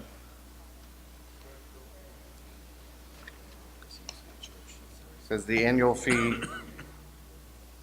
for all others is $200. Annual fee for churches, nonprofits are $75. Am I missing? Mr. Moderator, can I address that question? Yeah, I'd like to defer to the chief. So They're two I will different- defer the question to the chief of the fire There are two department. different fees. The 150 is a one-time connection fee for a new fire alarm system. Well, yours is already connected. But a new business coming in, like 129 Parker, if they connect to our system, there's a one-time fee of $150 to do so. The $200 is the annual monitoring fee. So they're completely separate. Okay, thank you, Chief. Have any further questions? Okay, we'll vote on the article. This is a majority vote, open ballot. All those in favor? All those opposed? Motion carries. Okay, Article number 6, 237 yeses, 8 noes. The article carries.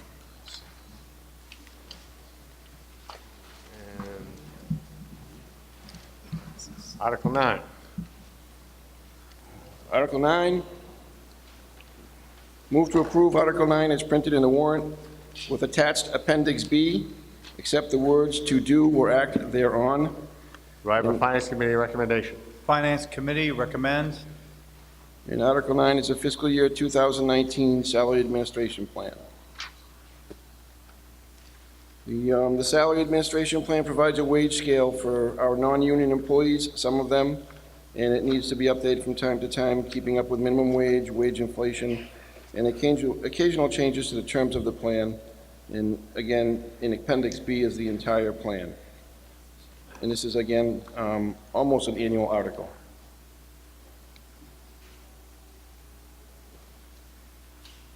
Okay, questions?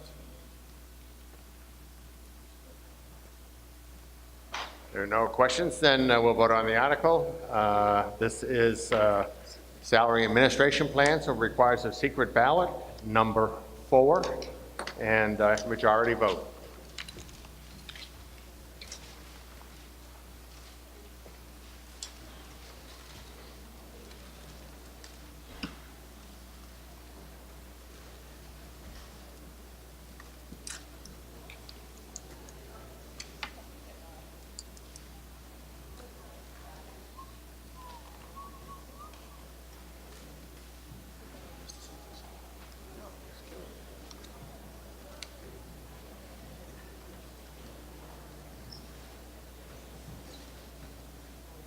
While they're collecting the ballots, I would just like to mention that there's a sign-up table out in the lobby for volunteers who would like to join some committees. We have openings in several committees, and we would like to have a bench if we could, so as we get resignations because people moving in and out of town or what have you, that we'd like to be able to fill a position. So if you're interested and feel a commitment to the town, please take advantage of sign up, and we'll contact you as a volunteer. Thank you.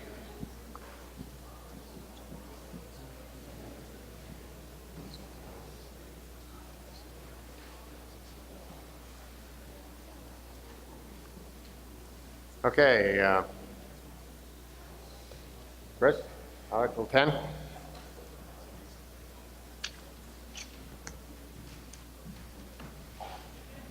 Move to approve Article 10 as printed in the warrant, except the words "to do or act thereon." Article 10 is an amendment to bylaw, Chapter 30, underground fuel storage, and Mr. Coleman will speak to Article 10.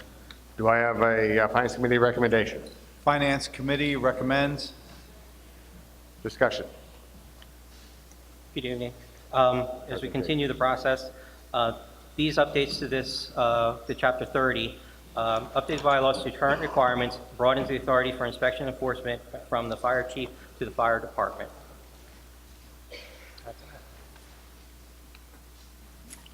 Discussion. I recognize the microphone to my left.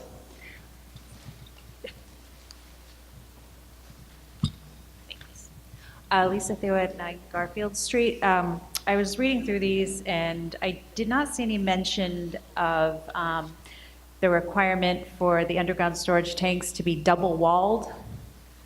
I know Massachusetts has banned like single-walled steel tanks underground, so I'm just kind of curious, was that just like never in the regulation? Can I defer or? that to the chief?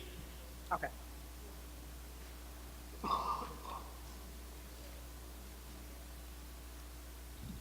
We really made no substantive changes to this. Anybody that puts in an underground storage tank still has to comply with state law. So even though that might say in the bylaw, they couldn't do anything less than what state law dictates for, whatever it is they're doing. Most of the changes that we made in here were outdated things that no longer apply. We kind of broadened who has authority to inspect rather than just the fire chief. The fire department, in my absence, a captain should be able to make an inspection, those types of things. We really didn't change any of the requirements. Everybody still needs to comply with state law. I recognize the microphone in the center. Steve Sharon, 13B Maple Street in Maynard. I cannot believe I'm admitting this in public, but I am kind of an expert on underground storage tank laws. That used to be my best pickup line, and needless to say. But anyways, on a serious note, I work in the environmental compliance department of probably the largest underground storage tank owner in New England. And I sat across the table from DEP for probably like 3 years every quarter or so, representing industry in the creation of the new underground storage laws that went in effect in January of 2015. I understand the changes aren't that significant. And maybe we go ahead and vote them through because I have seen the previous ones, but at lunch today when I was just going through them quickly, there's several things in here that haven't been updated to match the state code, which puts a lot of pressure, and I should disclose we own the mobile station property here in town. It puts a lot of pressure on business owners when they have competing regulations that they have to comply with. And I understand that you got to comply with the state and these go on there, but without going into a lot of specifics, I'll just call one out. There's something in here that says if your tanks are out of service for less than 6 months, the fire department can have you empty them and fill them with water. A typical gasoline storage tank site can hold up to 30,000 gallons capacity. Gasoline impacted, benzene impacted water gets shipped to New York or Maine. I mean, it's like a $30,000 expense just on that one item. So I didn't even realize we had a bylaw committee, and I saw that. So I would be happy to, if people wanted to vote no, I'd be happy to meet with them and provide some technical assistance in getting them fully compliant and not putting our businesses under these competing regulations. Or obviously can vote yes, and I can still do that. So that's Any other discussion? Okay, so we shall vote. This is a majority open ballot. All those in favor? All those opposed? Motion carries. Article 11.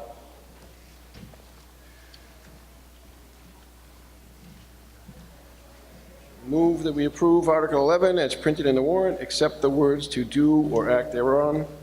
And this is an amendment to the bylaw, Chapter 29, hazardous materials, and Mr. Coleman will talk about this article as well. Do I have a Finance Committee recommendation? Finance Committee recommends. Mr. Coleman. Okay. Well, as you can see on the slide, this changes to the Chapter 29, shifts the enforcement by the Board of Health to the fire department. Fines have been increased from $25, $50, and $100 to $100, 200, and 300 for offenses 1 to 3 respectively.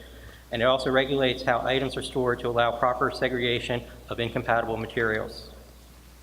And that's all I have for that. Okay, discussion. Okay, there being no discussion, majority open ballot. Article 11, all those in favor, please raise your right hand. All those opposed? Motion carries. Before we move on to Article 12, I'll give you the results of Article 9. 15 noes, 227 yeses. The article carries. Mr. Moderator, I'd like to be recognized, please. Do you have a point of order? Yes. I had forgotten that people have the option to reconsider an article, and you can do so within 30 minutes of the original vote. So I'd like to do so for Article 4 to revote while the majority of the people are still here. I know as the day wears on, the crowd wanes. So I can bring it in for reconsideration if there's new information. If there's no new information, then I will not accept a vote for reconsideration. Okay, so there will be no reconsideration later then? It's closed? If somebody brings new information to the table, I will consider, I will accept a motion to reconsider. Okay, thank you. Article 12.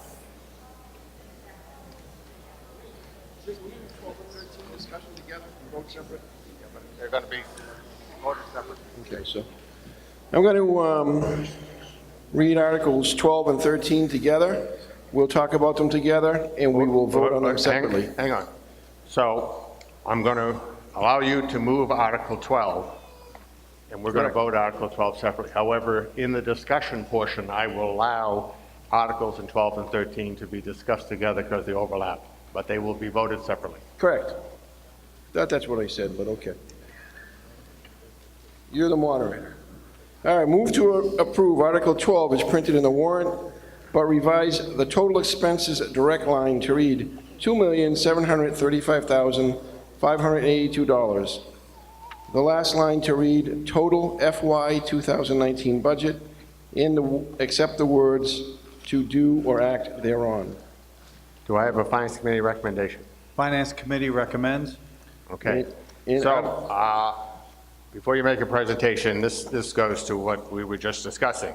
So, we're not going to move Article 13 yet. What we're going to do is talk about Article 12, and you may reference information in Article 13, but they are still going to be voted separately. Go ahead. Okay. And Article 12 is the Board of Selectmen. We act as the sewer commissioners in the town of Maynard, and this is the budget that we recommend for the Sewer Enterprise Fund for Article 12. And this item will be discussed by DPW Director Aaron McCloskey.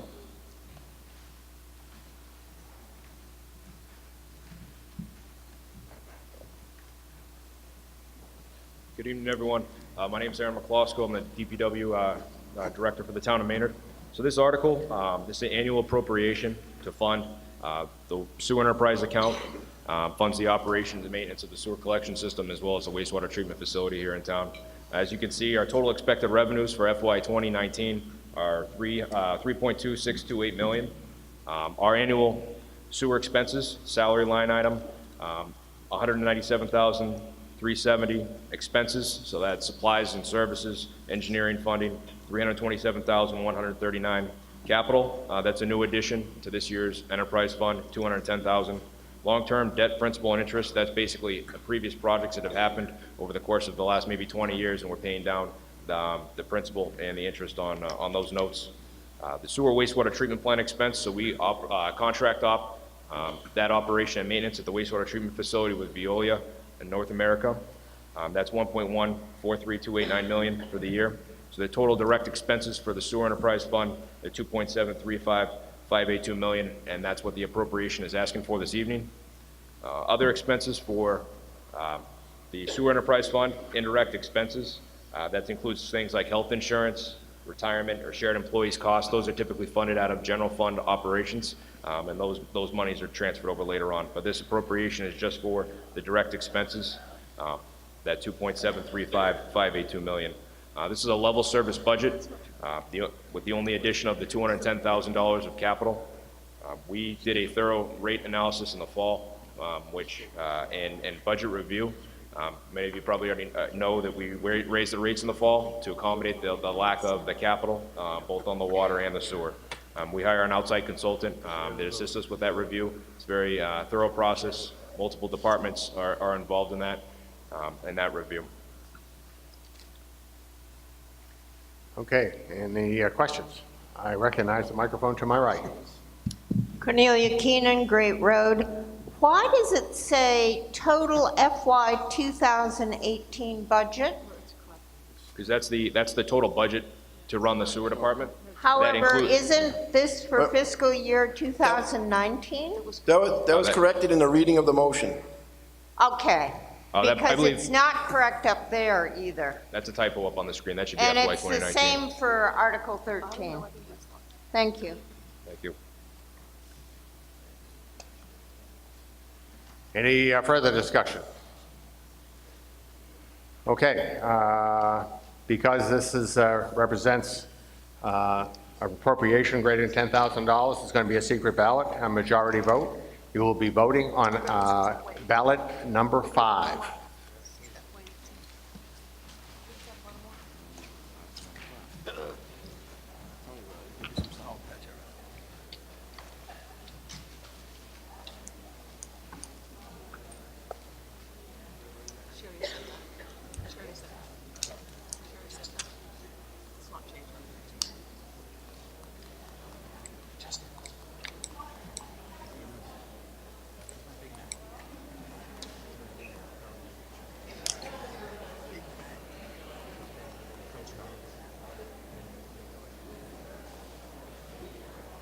Is that? I missed the motion.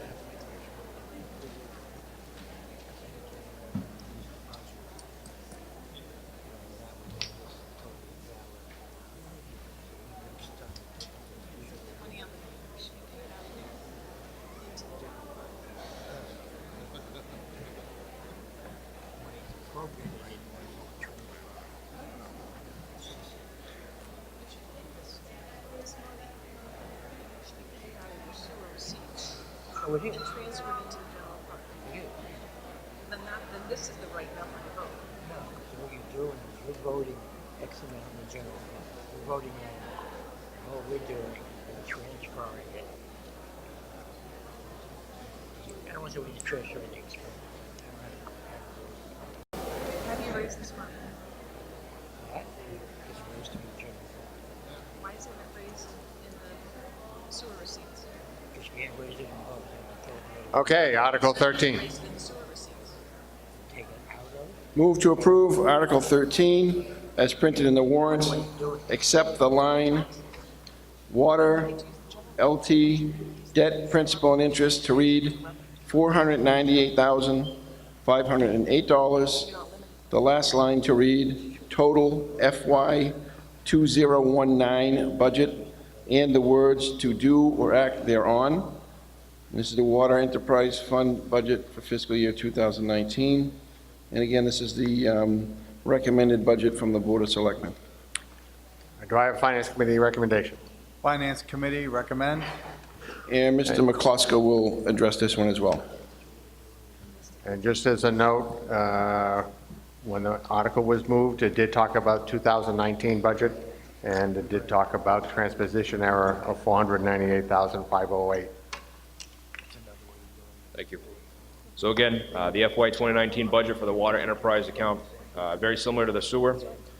Total water revenue expected in 2019 is $2.14168 million. It's based on the current rates. Salaries, $247,660. Expenses, supplies and services, $746,950. Capital, that's a new line item in this year's budget, $340,000. Water, long-term debt and principal. Principal and interest, $498,508. So total direct expenses for the water enterprise fund this year, $1.833,118 million. Indirect expenses for the water, sewer, or excuse me, for the water enterprise, $307,050, for a total budget of $2.140168.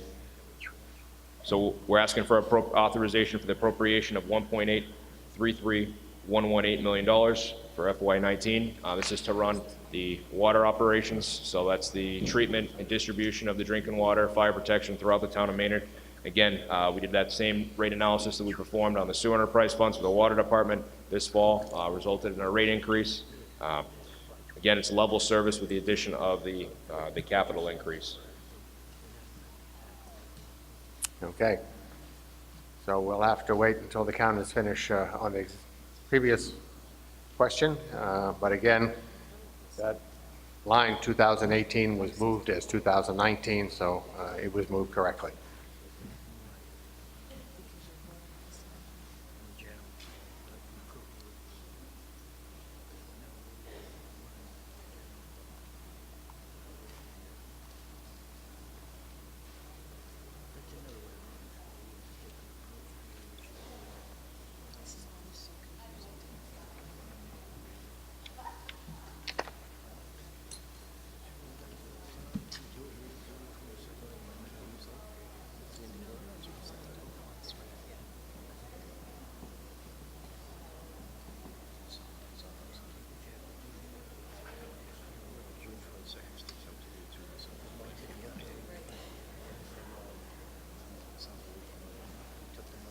Okay, so Article 13, secret ballot.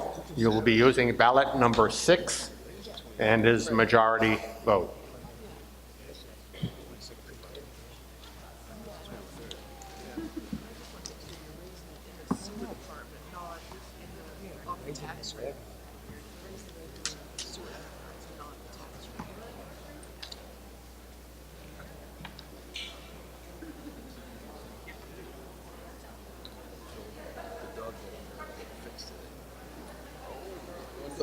Yes, I want to pick tell me to pick my little girl up. So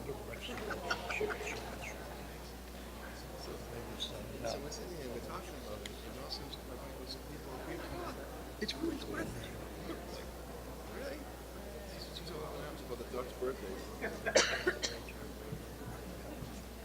know, chalupa? No, nothing yet. So, when they open this place up, I'm sitting there, I get there, I'm there all night. It's van goes on. Pet cremation services. You pulls into the side of the parking lot, gets out, she's in purple scrubs. She walks down, seeing her with the front door open, she goes, I'm not giving you my job. So she gets excited, because her husband gave me a pet, so she drives the van back and forth to work. It's a little macabre, isn't it? Huh? It's a little macabre. Oh, disconcerting.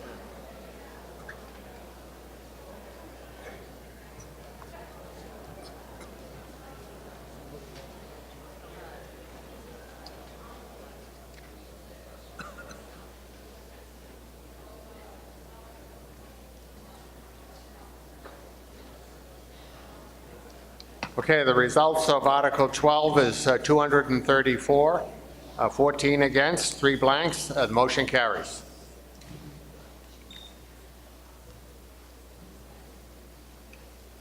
Article 14.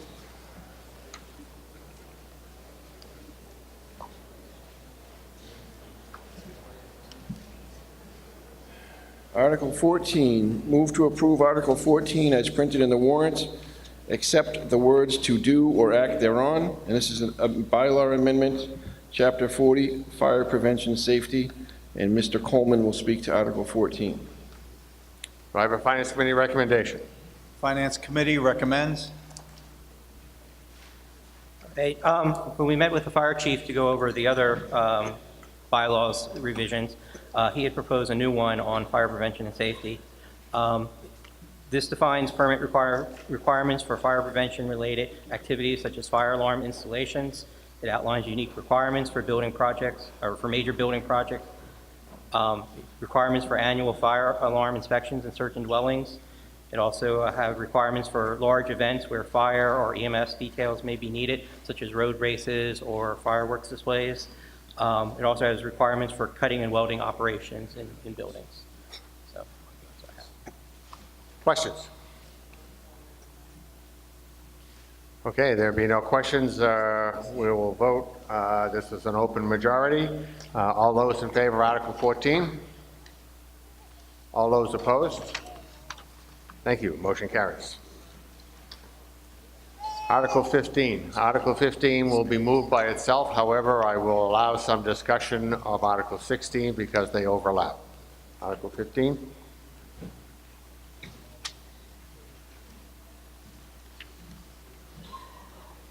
Move to approve Article 15 as printed in the warrants, except the words "to do or act thereon." And this is Community Preservation Reserve Fund appropriation fiscal year 2018. And Terrence Donovan will speak to Article 15. Finance Committee recommendation? Finance Committee recommends. Okay. Say I will? Yeah. Discussion.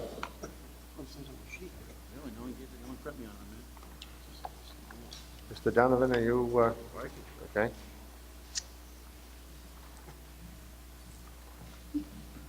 Good evening. This vote is to see if the town will vote to appropriate from the community preservation funds the amounts recommended by the CPC for community preservation projects as presented to the CPC, with each item to be considered a separate appropriation in accordance with the requirements of Massachusetts General Laws, Chapter 44B. The appropriations are from the Community Housing Reserve Fund, the amount of $250,000 for the Maynard Affordable Housing Trust Fund. From the Open Space Reserve Fund, the amount of $10,000 for the Glenwood Cemetery Pond Path renovation project, with unexpected funds as of June 30th, 2020, being returned to their funding source. From the Historic Preservation Reserve Fund, the amount of $25,000 for the Historic Property Survey Macris Phase 3, with unexpected funds as of June 30th, 2020, being returned to their funding source. And from the Budgeted Reserve Fund, the amount of $175,000 for the Fowler Field renovation project, with unexpected funds as of June 30th, 2020, being returned to their funding source.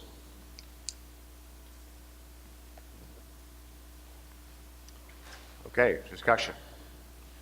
Just point out that this is Article 2018 fiscal year, and the next one is 2019 fiscal year. The Fowler Field renovation project, is that field immediately behind this building? It is.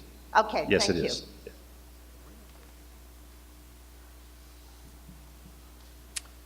Recognize the microphone in the center.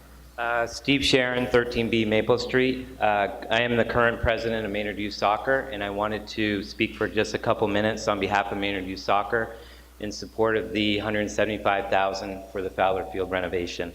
Maynard Youth Soccer is probably one of the largest organizations in town with respect to providing services to the youth. We had, this spring, we had 350 children participating in grades or kindergarten through high school. We currently are able to take everybody in, but we really struggle being able to have available spaces for them to have their games. We had approximately 30 teams this spring, and all our games had to be played because of the condition of Fowler Field. We played on the front high school field and down on Rockland Avenue. The front high school field, we're very appreciative that when the high school was put in, that field was put in, but it was not put in and constructed in a manner that was appropriate for the amount of play we have to put on it. It's pretty much construction grade gravel that has grass that when you water and fertilize it does grow, but once we start playing a lot of games, it gets broken right down to dirt. My boss at work always, when he passes me, sometimes he says, "Hey Steve, what's keeping you up at night?" And I don't dare tell him it's really the condition of the soccer fields. Because that would probably not make him happy. But it really is. When we get towards in the fall, most teams play 4 games at home, 4 away. We had teams that had to play 6 games away because by the end of the season, I was looking to schedule fields in Stowe just because of the condition of the fields. When crabgrass dies in the fall, then it's down at Rockland Ave, then half our field disappears. So I asked everybody, please support this. We really need this. We don't have a lot of open space. And just the last point on that, I think what's really important and came up during the CPC stuff is once we put the capital investments in these things, we need to put the money, the maintenance money in there to keep them in a condition that's playable. Maynard Youth Soccer is dedicated to support that once this field goes in. We've started paying some field usage fees that goes directly towards that, and we also budget money for like donating grass seed to the town to contribute to the field. And Aaron, I think his department, they've purchased slice seating equipment, aeration equipment. So since he's taken over, there's really been an uptick in the town's commitment to keeping these fields playable. Thank you. Thank you.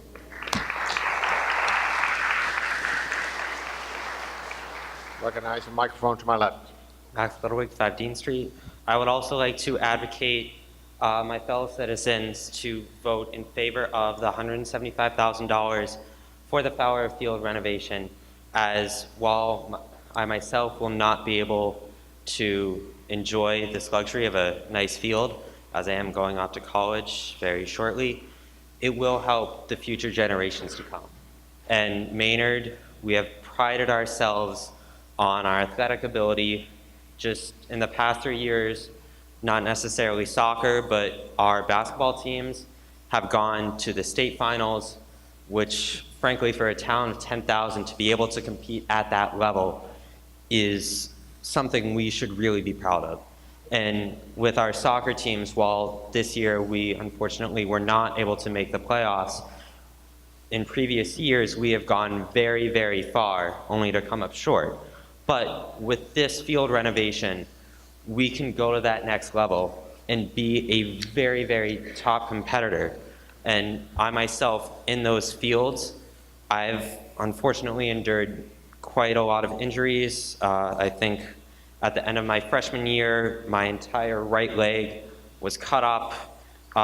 It literally looked as though I had shaved my leg because I'm going to have to ask you to stay on topic.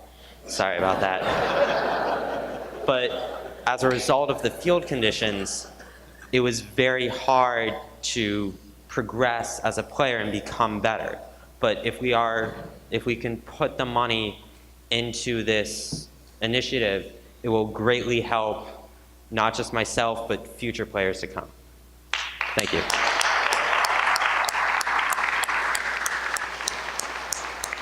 I recognize the microphone to my left. Lisa Thewitt, Garfield Street. I have a question about the $250,000 Affordable Trust Fund. It seems to be very obscure. For a good chunk of change, it's a very obscure portion of this article, and it just talks about future projects. Can you give some example of what those future projects would be? And I also wanted to add, I'm kind of disappointed to see it all bundled together. Because if for some reason people aren't agreeing with some of the other ticket items, like the Fowler Field will suffer for that reason. But I'm just kind of curious what the housing projects are. Recognize Andrew, the interim town administrator. Yes.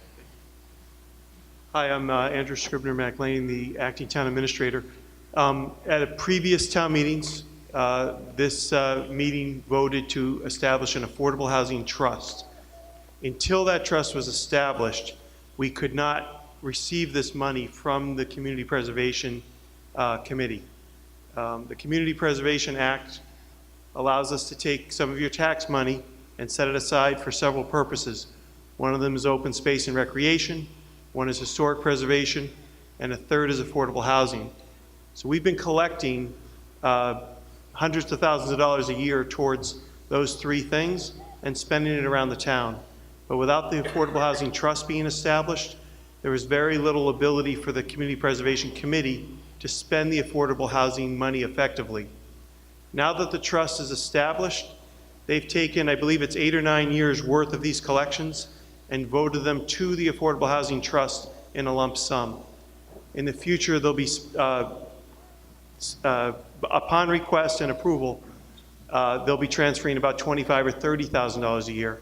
So this is essentially catching up to 8 or 9 years of collections. The Affordable Housing Trust will itself decide how to spend the money and on which projects. Okay, to say future projects and not have any examples of what the future projects are that we're putting a lot of money into, I think is a big oversight, but I don't know if anybody else The agrees. committee's just giving the money to the trust, and the trust will determine how to spend it. And on which projects. As a project comes forward, they would then say, this is a worthy project. Will the public have input on what that's spent on, or is that going to be, I mean, the town, will people in the town have input on The what Affordable projects? Housing Trust is made up of 5 members of the community, including a member of the Board of Selectmen. Okay. Recognize the microphone to my left. Yeah, Bill Cranshaw, Mockingbird Lane, member of the Community Preservation Committee, member of the Affordable Housing Trust. Just want to clarify that this is CPC money, so it has some restrictions on use. And according to legislation, it's only for the creation and preservation of affordable housing units. So that's typically new construction or buying deed restrictions on existing units that limit how much rent that can be charged for those properties or future resale values. It cannot be used for maintenance. It cannot be used for first-time home buyer subsidies, things like that. It has to be creation or preservation of affordable housing units. Thank you. Any other questions? Okay, Article 15 is a secret ballot, majority. Going to use ballot number 7.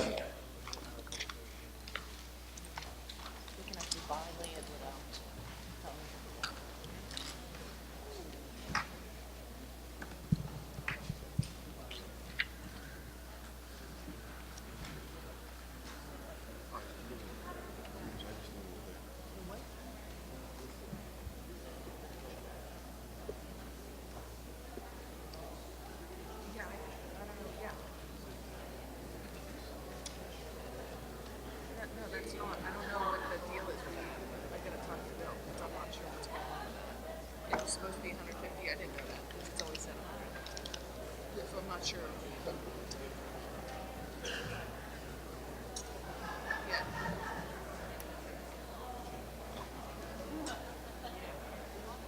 I don't know what to say, it's not what the warrant article said.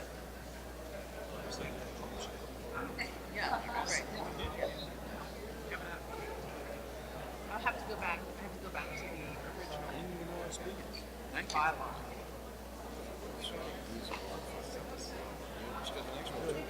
I do. That was already built. 16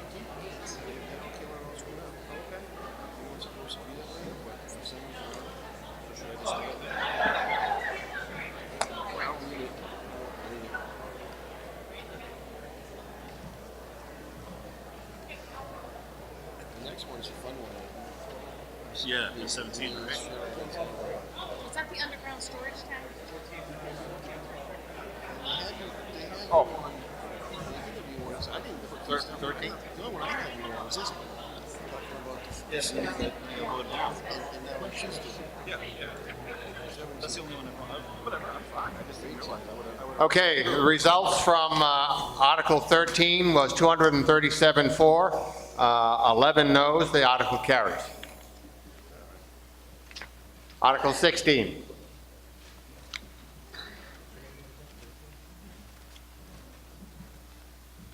Move to approve Article 16 as printed in the warrants, except the budgeted reserve line to read $45,900. The last line to read total FY 2019 budget, and the words to do or act thereon. And this is the Community Preservation Fund budget fiscal year 2019, and Mr. Donovan will speak to Article 16 as well.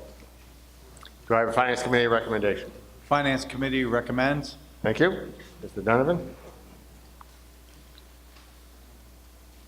So Article 16 has appropriations for the administrative and operating expenses in the amount of $10,000, long-term debt principal of $95,000, long-term debt interest of $28,300, reserves, historic preservation reserve of $25,600, open space reserve of $25,600, community housing reserve of $25,600, and a budgeted reserve of $42,900 for a total FY 2018 budget of, FY 19 budget of $256,000. So again, this CPC funds are coming from the 1.5% real estate tax surcharge on all Maynard residential properties and a partial state match. And this article authorizes FY 2019 amounts to be added to the community preservation reserve funds. And of course, these funds can be used to support a number of community projects as defined by the state's Community Preservation Act itself.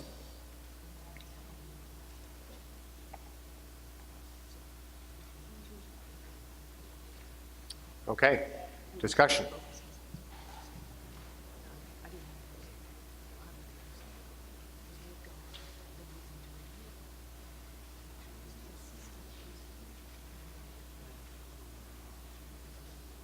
I recognize the microphone in the center.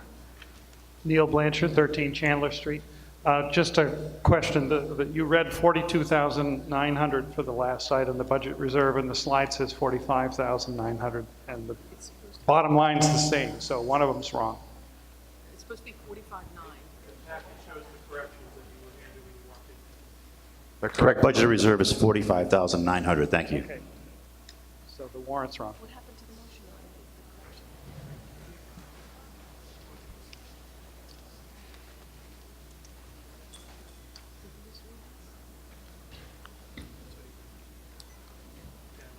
Okay, so Article number 16, we will using ballot number 8, secret ballot.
Okay, the results of Article 15 was 239 for, 19 against. The article carries.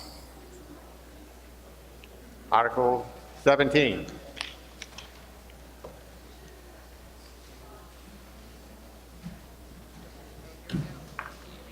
Article 17, move to approve Article 17 as printed in the warrant, except the words "to do or act thereon," and this is the fire station plan design, and Cheryl Steele and Chief Stowers will address Article 17 tonight. Do I have a Finance Committee recommendation? Finance Committee recommends. Hi, good evening. On the March 26th special town meeting, we voted to acquire land for the purpose of building a new fire station. This request before you tonight in Article 17 will create the detailed construction, design, and culminate in a construction price quote. The construction funding would then require additional town meeting support to actually finance. We have, or I should say, we are actually in the process of purchasing a site on Sudbury Street, and I can go into a bit more detail of where we stand on that process, where the fire department will eventually be located. The fire station conceptual design is tailored to this specific site. By approving the appropriation, we are not committed to building a fire station in the immediate future. The site-specific design does not have an expiration date, and the drawings will remain useful indefinitely. The purpose of having the drawings completed now is to get an accurate cost for construction of a new fire station. Additionally, with drawings in hand, the project would be considered shovel-ready should additional grant funding at the state or federal level become available. This would enhance our position during competitive grant process. I want to go into a bit of additional context around this article, some of which you would see on the next slide, if we can display that, please. Actually, this one's perfect, thank you. So just to kind of level set where we are within the process of the new fire station, Phase 1 was what we completed with the feasibility study. Phase 2 was what was voted on and approved at the special town meeting, which was approval to acquire the land at Sudbury. Phase 1 was the acquisition of the land and some preceding steps.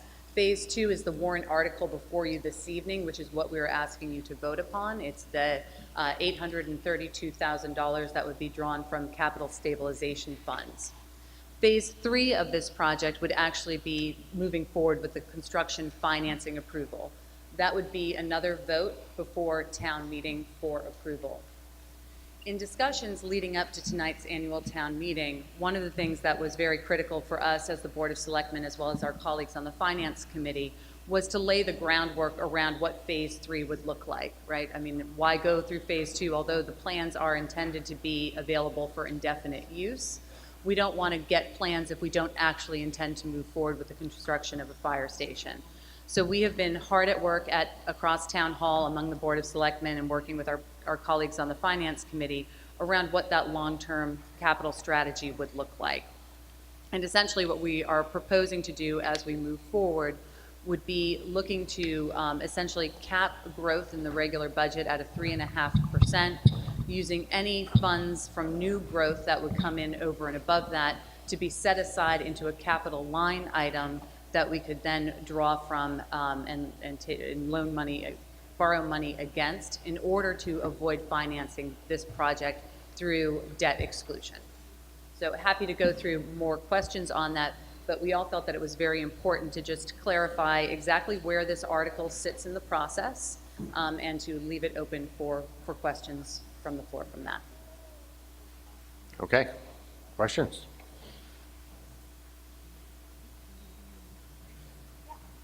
Recognize the microphone in the center.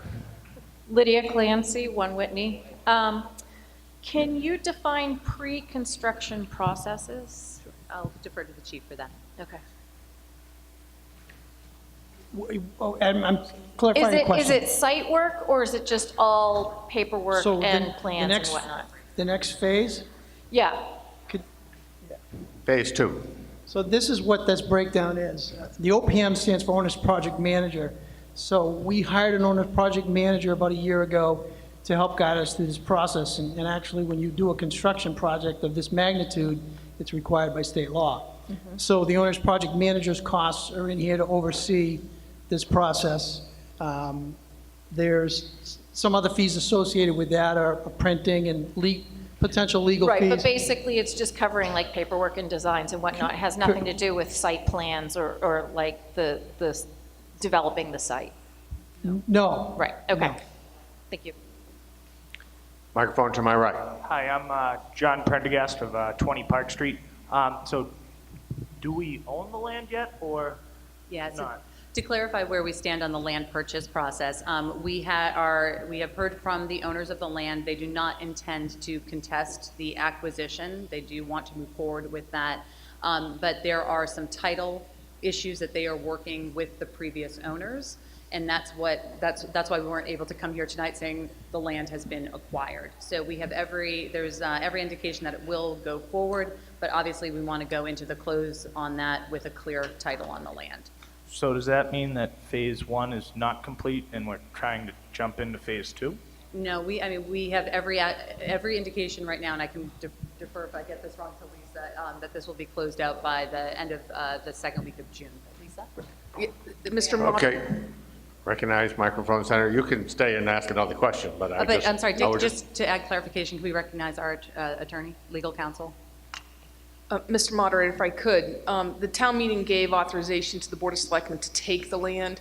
The Board of Selectmen have already given notice of the takings hearing, and the takings hearing is scheduled for the 1st of June. It'll probably be continued for 2 weeks beyond that, at which time the taking will actually occur. So there is no doubt that the town will acquire the land before July 1st. Luann Kataya, 1 Wilson Circle. This is a transfer from the Capital Stabilization Fund. Can you just tell me how much money is currently in the stabilization fund and what percentage this is for that? Yeah, if I have my numbers correct, I think the current balance is 1.3 million, so this roughly equates to about 60 or so percent of that. To that. Okay, great, thank you. Microphone to my left. Hi, Lindy Gear, 28 McKinley Street. I had a question about the previous slide, please. Previous article? The previous slide, right there. Oh, previous Yeah. slide, I'm sorry. Phase slide, sorry. Yes, that one. I was curious, when you said that in Phase 3, the estimated cost, the funding will come from capital budget and new growth. Could you tell me what kind of new growth? Like, do you mean 129 Parker Street? And will that be impacting other town departments? Sure. So what I'll go into a bit of more discussion behind the that bullet point in particular. So first, the number of 10 million. I want to be clear, that's an estimate, and we believe it's the right number to be at. Part of the purpose of Phase 2 is to get to actual construction costs. But based on all the discussions that we have had to date with the owner's project manager, we feel that looking forward, that's the right number to be working with in the town for the purposes of tonight's discussion and planning forward. So as we look to funding this, one of the things that we wanted to take off the table was the idea of debt exclusion. That's just simply not an option for us given how close we are as a town to the levy ceiling overall.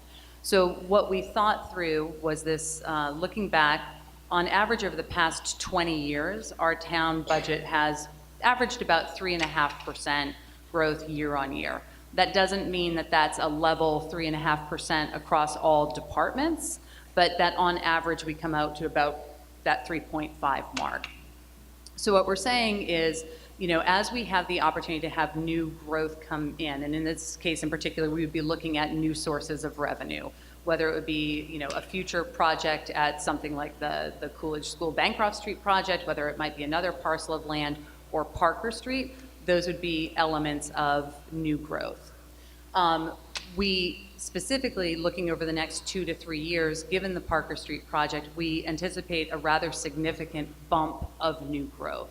And what we're saying is that we kind of want to enter into that process as we look ahead to our financial planning for the next couple of years to plan forward and be more disciplined as a town in setting aside, making a commitment to set aside a portion of that new growth above that 3.5% piece into a capital line item in the budget that we can then continue to draw down from in future years.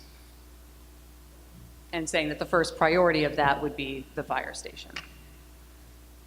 Recognize the microphone to my right. Glenn Wilson, 13 Sherman Street. Just a comment, 2 ways to put it. This is not the way I would do my finances. I would not plan to have money in the future pay for things I want now.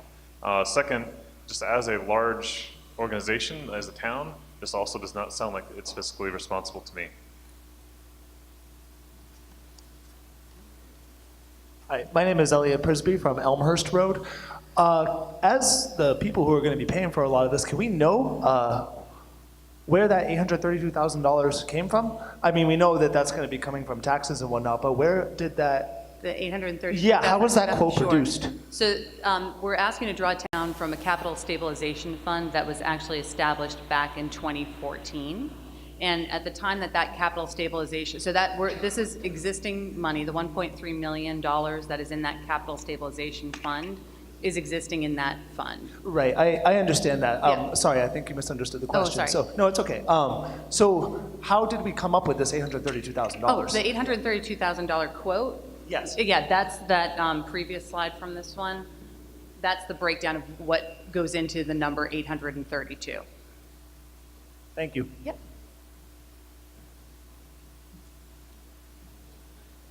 Microphone to my right. Eve Schluter, 10 Chandler Street. Could you speak up, please? Yep, Eve Schluter, 10 Chandler Street. I appreciate the supplemental information that we've received this evening, especially from the Finance Committee. but I'd like some further clarification as to why they changed their vote at the most recent meeting. And in particular, I'd like the one vote that was against this to explain what their reasoning was behind that, please.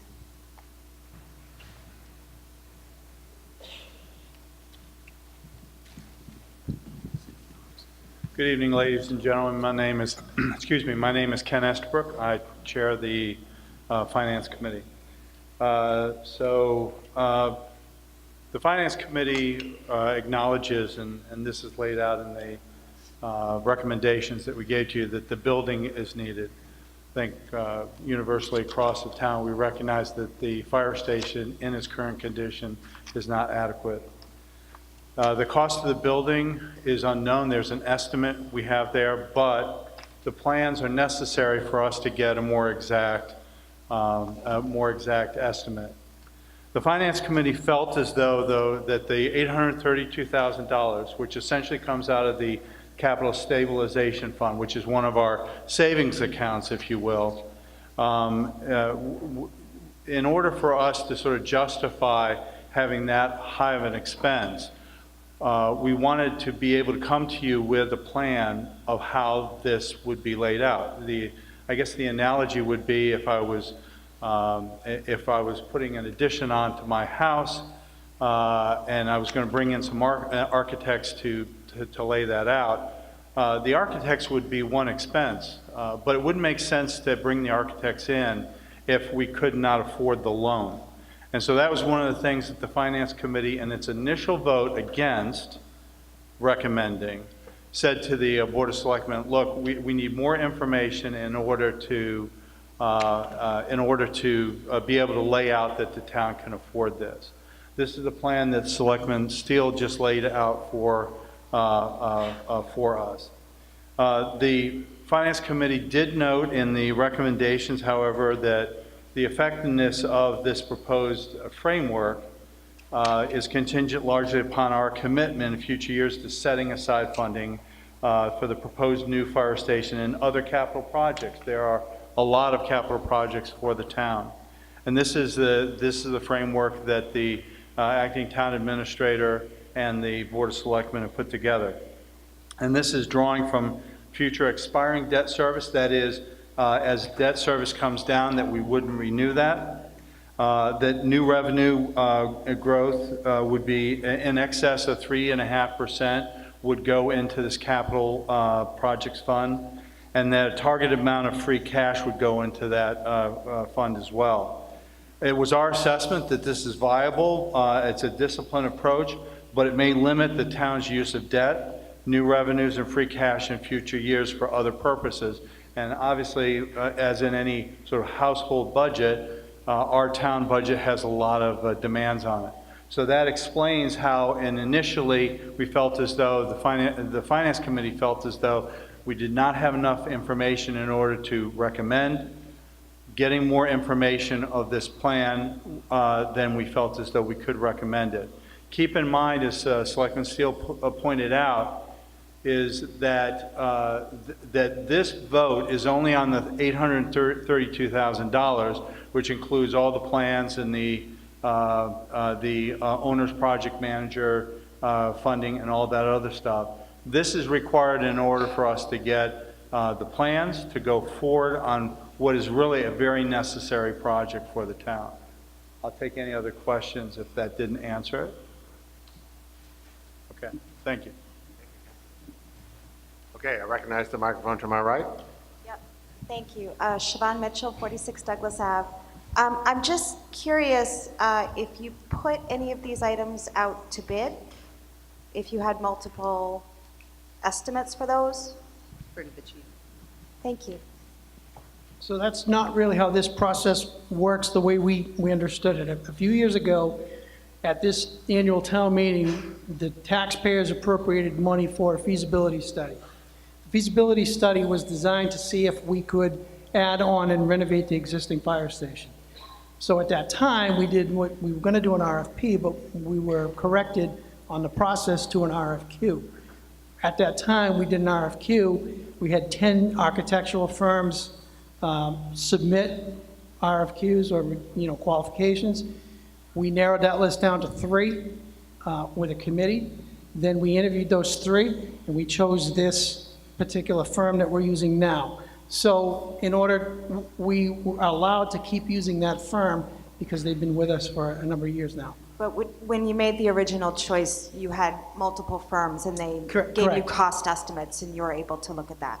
Yep. Yes, we looked Super. at 10 firms. And we did the same thing with the owner's project manager as well. Thank you very much. Yep. Recognize the microphone in the center.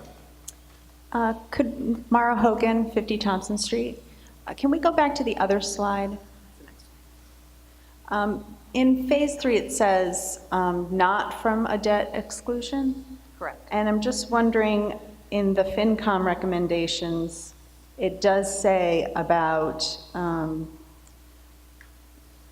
expiring debt service. Is that not the same thing? Those are different. So expiring debt service means that we're, like, interest that we're paying now is essentially coming off the books. So for example, this year's budget, we benefited from expiring debt that we used to have to pay down.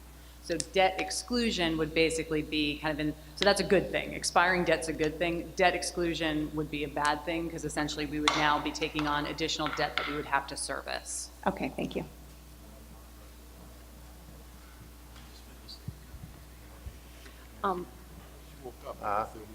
Microphone on my left. Hi, I'm not sure if this is a question for the Finance Committee or the Board of Selectmen.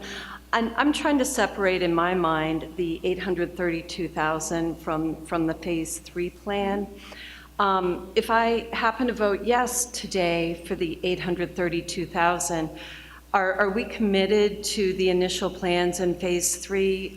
Like the 3.5%, I know that the schools always struggle, that would really limit them, for example. So tonight's vote is explicitly on moving forward with the allocation, the appropriation of the $832,000 for us to go to Phase 2.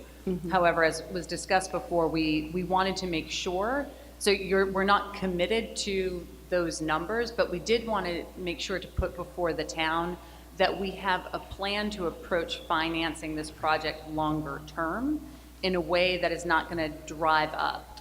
And just to be clear, like I don't want to in any way understate the fact that, you know, how did we land at 3.5% and what does that mean going forward, right? We landed, as I said, at 3.5%, looking back on the 20-year average of where the overall town budget has landed as an increase in any given year. It's not all departments level set. So for example, this year, for example, I think I've got it jotted down somewhere in my pile of papers, but the school's budget for the Maynard schools, for example, are a 6.45% increase. If you looked at other town departments, the increase was 1.85%. So you kind of see how there's a wash there. But this will mean that we are going to continue, you know, we're going to continue to have a tough process as it comes through to the budget. But what we're saying is that we need to recognize that there's not any easy answers out there in terms of financing. And by taking this approach of making a commitment as the Board of Selectmen, being held to that commitment by the town, working in partnership with the Finance Committee, and setting aside a capital line item, it is our strong belief that we are building a stronger financial future for the town that will allow us to make choices across a host of issues. So we're talking about this particularly as it applies to financing the fire station. We would come back to the town at a future town meeting to request moving forward and reflect on how well we've done with our promise to try and use this. But that will be the subject of a future town meeting vote. I recognize the Finance Committee. Explicitly on number 2. So I would add to Selectman Seal's comments only that this is a very disciplined approach to financing it. The idea here is the $832,000 is to complete Phase 2. It is an expense, a large expense, but it makes sense in the context of going forward with financing. Question was asked about debt exclusion. The debt exclusion would be us, similar to what we did with the high school, of taking on more debt that would also be paid by increasing taxes. And what is being suggested here is that there would be a combination of income revenue that would be generated through growth. And we have an opportunity here with 129 Parker Street and several other developments to take advantage of that. So there's a window here for us to take advantage of growth. But it would, as Selectman Steele suggested, also mean that we'd have to be very disciplined in continuing in future years and other spending. I recognize the microphone to my right. Alana Gustafson, 17 Rio Road. My question is, I have no doubt we need a new fire station. I support a new fire station. I have no doubt we need plans for a new fire station before it is built. What I don't know is how to know if $832,000 is a decent price for what we're getting. So is there someone who in this process has knowledge from this firm that, you know, I know you went to 10 before you decided on this one, and at this point they just say, this is our bill, or do you say, oh, no, and there's some, you know, like... There was a lot of oh, no-nos. That's a great question. So I mentioned the owner's project manager before. The owner's project manager is the firm that works on behalf of the customer. And in this case, it's the town of Maynard. So we conferred back and forth with her many times, and she's in the audience tonight. And I'm sure she'll tell you that we're kind of a pain in the rear end to her. But she reiterated that this is a fair price. Now, she works in this market constantly, and this is the going rate for it. It's not, you know, when it's not being jacked up because it's Maynard or anything like that. 10%. Okay. Thank you. Recognize the microphone in the center. Yes, hello, Elizabeth Steiner Milligan on Lincoln Street. I just want to say, when the new police station was built, it was built with a lot of grant money from the state. And I'm guessing that Maynard will be in a better position to apply for grant money successfully if we vote yes for phase 2 than if we don't. And also that our master plan will also put us in a better position. Is that correct? Absolutely. I mean, so, and I don't, you know, we want to be very clear. I mean, we would love to have another federal project like the ERA funds that were back under the previous federal administration, under the Obama administration, and that there be money galore to sort of build these types of projects.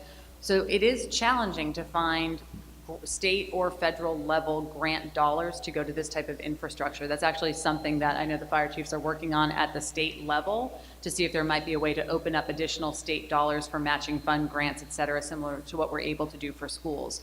But at the end of the day, exactly to your point, in any effort to pull together grant dollars, whether that's looking for a mass work grant to do a component of the construction project, you need to have that integrated plan together in order to make that application. So in the ideal world, we could do bits and pieces of grant applications to try and draw down further from whatever that end number ends up being. For discussion purposes, we're using $10 million as the figure.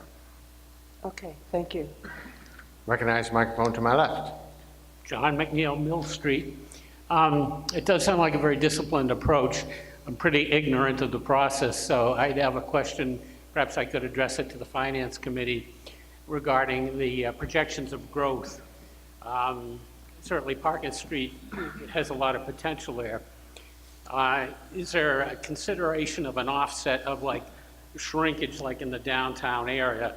I'll cite one example, like the Walgreens building now, that in the future there might be growth in some areas, but it might be offset by a shrinkage of commercial property in the other areas.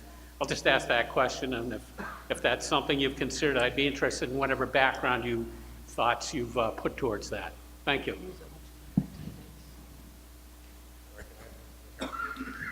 Thank you, Bob McCarthy, Finance Committee. If I understand your question correctly, has there been an analysis done for offsets for other businesses and tax revenue declining? The answer is no, actually. We're always optimistic. But seriously, I think we do really feel that given the 129 Parker development project, estimates of proceeds in tax revenue from that in the next 3 or 4 years can be in the order of $1 million. Some people think it's more, some people less when offset for expenses to the town. So if you take 600,000, sorry, a little louder. So if you take $600,000 to cover this bond, what we would pay for principal and interest on this bond for 20 years, there would still be more money available. Now, we've talked about 3.5%, and there's really no hard and fast plan that I heard before tonight that is exactly how we'll do it. We're going to have to look at a means of getting more revenue and using the revenue we have judiciously, as other people have stated. If other tax revenues go down, we have a problem. We're always going to have that problem to get enough revenue to cover growing expenses across the town. But this will allow us, if we get certified assessed values at 129 to the tune of 1 million, and we're spending 600,000 of that and not borrowing, then taxes are not going to go up, which I don't think anybody's stated very clearly tonight. Could I ask a follow-up to that? And can I just add, just as an aside, that, once new growth comes into the budget and it becomes part of our tax base going forward, so yeah, there may well be pushes and pulls in the budget in any given year as different businesses come in. But, you're looking at sort of with a project of the scale that we're looking at, although the numbers are to be determined, we have some pretty solid estimates of what they look like. That will become part of our base as we plan forward as a town. And I'd kind of go back and say that as planning this, and part of why we believe this is the right time to start applying this level of fiscal discipline, projects of the scale of Parker Street do not come every year. And so we want to, as we look ahead to the next 2 to 3 years, as that revenue starts coming in and becomes part of our new base, to be disciplined in how we manage that and set it aside. If I might, I just follow up with So can you come back and go to the end of the line and let the next person go through, because you've had one follow-up already. Okay, I recognize the microphone on the left. Please come back, though. Thank you. Steve Carter from Reeves Road. In fairness, I'm also a fireman for many years, and I'm also a sitting chief in one of the neighboring communities. So I understand this process probably a lot more than some of you. My understanding is that when we're looking at the feasibility studies and things like that, we're looking to spend about 10% of the projected costs. And that's kind of like a ballpark that we look at when we're designing new stations. And I understand all the finances, trust me, it's been part of my life for a long time. And it's very difficult decisions have to be made at some point. But I think the bigger picture is that we're talking about critical infrastructure. Fire stations are critical infrastructure. When we allow our critical infrastructure to fail, we're now putting something else at risk. And unfortunately, that means for all of you out in the audience, you're the ones at risk. When you don't have a firehouse that can house the staff, and Chief, correct me if I'm wrong, well over $2 million worth of apparatus, you're all being put at risk. It's just a fact of life. It's not always easy, but I think the big picture we have to keep in mind is, for whatever reason, I'm not pointing the finger at anybody, we've allowed a piece of critical infrastructure within the town of Maynard to fail. And it's at the point that it can't be fixed. The chief has already pointed out the study that they did. It can't be fixed. It's not reasonable to fix it. So we have to look elsewhere. And the clock's ticking. Number one, construction costs are going to continue to go up. But more so, the piece of critical infrastructure that all of you in the audience are relying upon on a 24/7 basis is failing. And it fails more each year. That's enough said. Thank you. It's nice being on this side of the microphone for once. Recognize the microphone to my right. Good evening. My name is Dimitri DeVos. I live on Elmwood Street. I have it's a two-part question. First of all, is the cost of Phase 2, $832,000, proportional to the estimated $10 million? And if so, have we looked at the $10 million and decided what we need to have versus what is nice to have? Sure. So I'll take a start at that and then turn it over to the chief for anything that I might miss.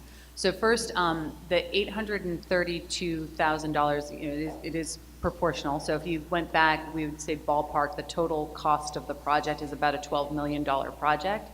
The cost that we have spent to date through Phase 1 and what Phase 2 is, comes out to about 1.5. So that's kind of where we are. I also want to use this as a cautionary note to please not be mad if we come back and say it's 10.5 million at a future task, but we want to talk real numbers, but being aware that we don't have real numbers to talk about. Secondly, with respect to the functionality of the space, there has been a lot of work done, again, working through the owner's project manager around the first set of schematic designs, which will serve, done in phase 1, which will be the basis of phase 2, in order to make it really fit for purpose.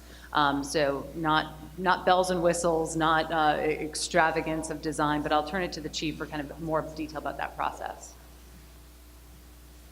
We worked really hard to make sure that we only put what we need into this building. The 19,500 square feet, give or take, represents what we feel is the bare minimum. So one of the things that you have to consider when you build a building like this is tailored right to the lot. So there's some things that are built into the design that are the result of the lot that we can't change. For example, everything that we have for a living space and for office space is above the apparatus floor. So it's not a single-story building. You need more hallways, you need stairways, we need an elevator. So those things take up space. We cut down things that we didn't think we needed. Like, for example, we don't have a conference room and a training room, we combined them. We don't have a plans review area. We're going to use the training room for that. So we really cut down as much as we felt was appropriate. There's 5 bays in there, but the apparatus floor is really not that big. Other designs that we've done in the past had drive-through bays. Well, we can't do that because of the space, the way it's where the lot's configured, because of the slope. So we had to make it a little bit wider so we could fit everything that we need to have in there. But overall, it's no bigger than previous design. So, did I answer your question? We spent a lot of time doing this, and we kind of beat back the architect multiple times. The first go at it, they said we needed 27,000 square feet. We said we can't do that. Then they came in at 23,000. So we've really worked to get this down. Littleton Fire, for example, just built a new facility that's 22,000 square feet. Southborough is getting ready to break ground on a public safety building, which is police and fire, which is 37,000 square feet. So we feel we're right in line with what other departments have. Stowe's new facility is around 16,000 square feet, but keep in mind that that's a first floor, so there's no elevators, no stairwells, and they have less apparatus than we do. They don't have a ladder truck, so. I understand the size differences. Have you looked at the prices or had any other independent oversight as to what we're doing with this? I don't understand your In question. terms of the other departments in the area, how does our cost relate to in terms of dollars per square foot? And then also, have we had any other oversight outside of your department to determine what we need? Thank you. Yeah, we have the owner's project manager who worked real closely with us. It's hard to gauge what other people are paying. For example, Littleton's project started 2 years ago, so their pricing is based on what it was 2 years ago. Southborough's right now, their pricing, they're getting ready to break ground, actually came in at $2.5 million less than they had actually budgeted. So we're kind of hopeful that that happens. So it's really hard to compare square foot prices because the projects don't all start at the same time. So I know that's a vague answer, but from what we've seen, everything compares. Recognize the microphone to my left. John McNeil again. I just wanted to add, Greens, look at like Lowe's up in Haverhill. A lot of really big companies sometimes have experts that make their best guess at what will succeed. I look at digital equipment, Wang Laboratories. Some cities are good at having diverse sources of revenue. You look at Lawrence, on the other hand, and how they've struggled. And I just feel uncomfortable as though it's putting a lot, it's like putting a lot of weight on one egg in the basket. That's the wrong metaphor, but it's getting No, late. and I would just say to that point that, as we're looking at this, Parker Street is a mixed-use facility. So as we're coming up with sort of what we are projecting as potential revenue sources over the next 2 to 3 year horizon, we're factoring into that a combination of different pieces of it, everything from hookups to permitting, et cetera. So it's not the numbers that we were using for the purposes of kind of coming up with our estimate and plan and in our deliberations are not dependent per se on a single occupant or tenant of the facility, but rather looking at the facility design, where we are in the phase of construction at that project, and how those projections look out forward.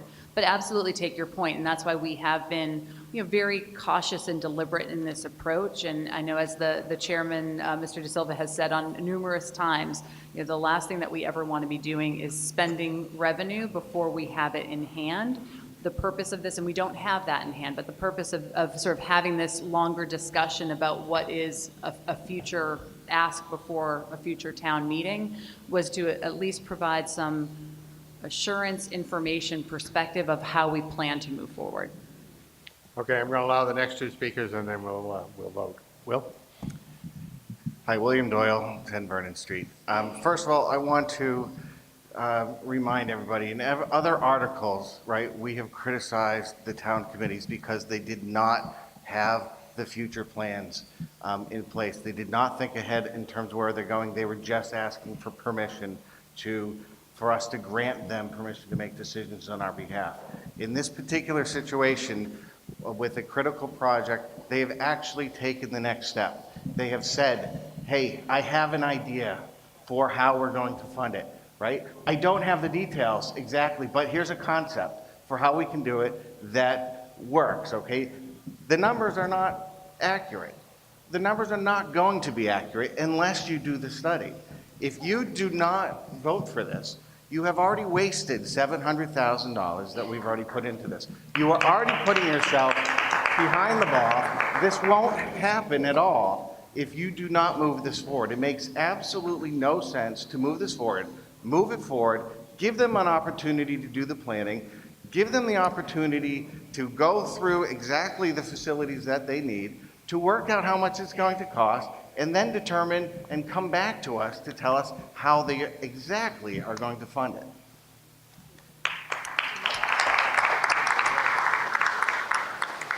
I recognize the microphone in the center.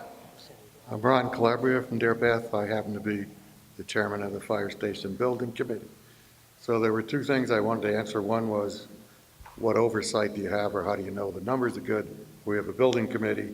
One of the members of our building committee is the director of all facilities for the town of Newton. He's built 4 fire stations. He's been over the plans, and he feels that they're competent.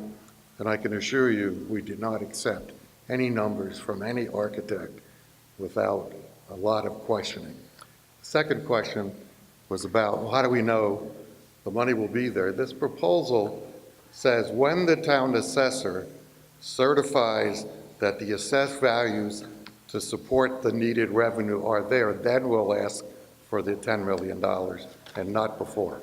Thank you. Okay.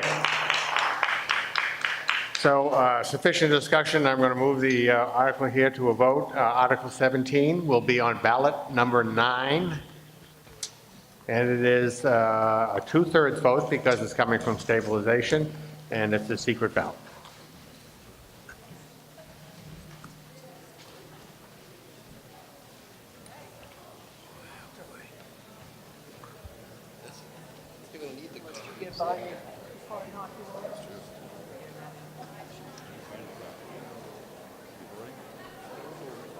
No, this is 2/3.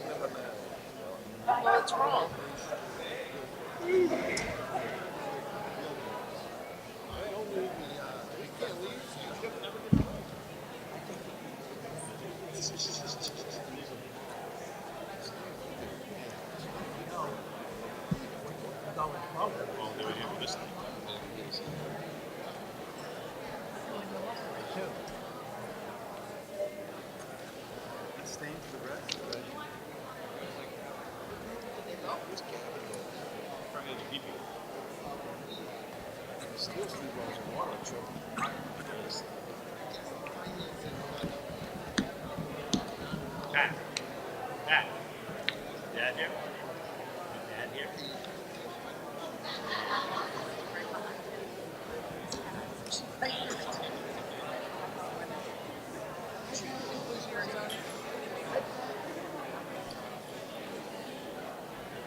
So the article results from number 16 is 225 yay, 18 nay, so the article carries.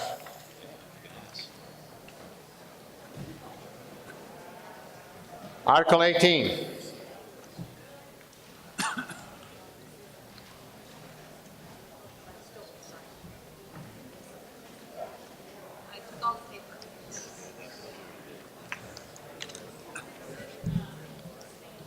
Move that the town adopt GL C40, Section 13E, and establish a special education reserve fund to pay unanticipated expenses related to special education.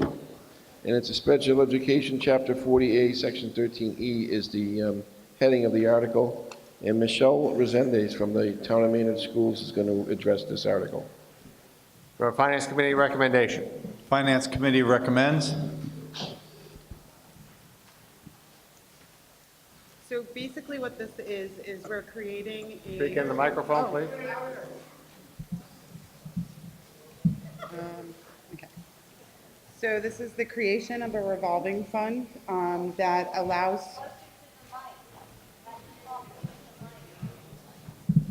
Sorry. Is that better? Yes. Okay. So this is the creation of a revolving fund, and basically what it allows us to do is take any funds at the end of the year that the school may have and place them into this fund, but only to be spent on future unanticipated special education costs.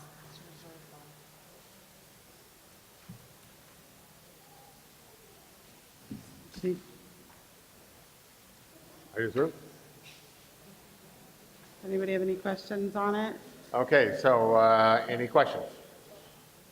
I recognize the center microphone. Hi, Rachel Friedman, 5 Walcott Street.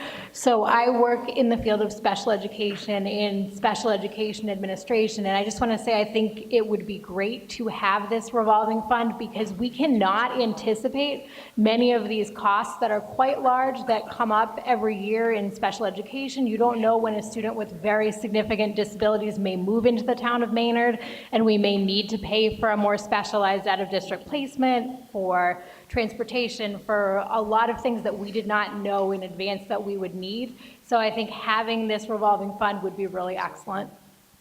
Okay, any other discussion? Okay, no further discussion, then we'll go to a vote. It's open majority. All those in favor, please raise your hand. All those opposed? Okay, motion carries.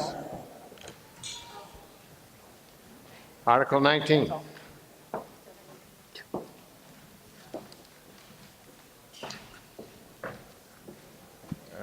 Move to approve Article 19 as printed in the warrant, except the words "and to do or act thereon," and with the moderator's permission, Andrew Scribner McLean is going to address Article 19.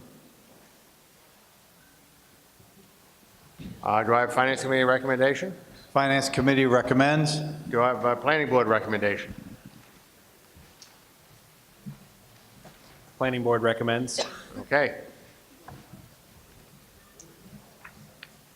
Commonwealth of Massachusetts encourages local government to have at least 10% of its housing designated as affordable.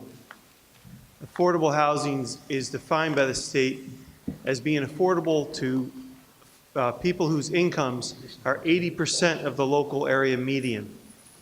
For a family of 4 in Maynard, that would be $81,000 of household income or less. Many of you in this room and throughout the town fall into that category. Maynard has about 8.3% of its housing that is designated as affordable. This proposed bylaw would would require developers to include affordable housing with developments of 6 or more units anywhere in the town. It sets out the parameters for this and how the developers can achieve it. The bylaw was created by local residents and our town planner using our housing production plan as a guideline and best practices that came from our Metropolitan Area Planning Council. The bylaw also includes incentives to developers. There's a woman from Garfield Street who spoke earlier about the money from the Community Preservation Committee, and Mr. Crenshaw also spoke about that. This is an example of where that money might get used for targeting specific developments of affordable housing. So it's prospective in future development would be able to, would be required to take advantage of this bylaw and perhaps tap into the Affordable Housing Trust Fund to get there. Questions? I recognize the microphone in the center. Hello, Marie Gunnison, 119 Parker Street. I looked at this and I had a question. It seems the intent of the off-site units seem to provide a means to avoid the intent of sections 7962 and 7963, siting and design, to create separate low-income area in town if the developers use the same off-site location, and of different design and construction if they're using existing construction. So what's the purpose of the off-site units in that section 7952A other than to segregate affordable unit owners?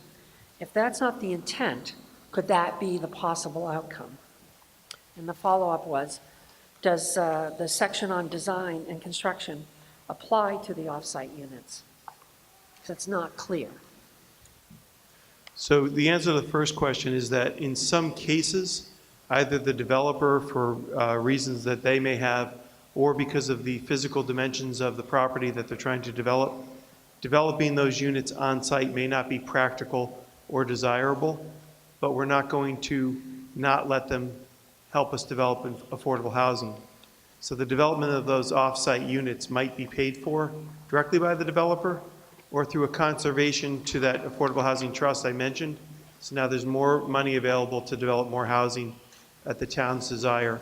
I don't know how to answer the second question. I'd have to defer to someone a little more expert in this, perhaps the town planner or the planning board representative.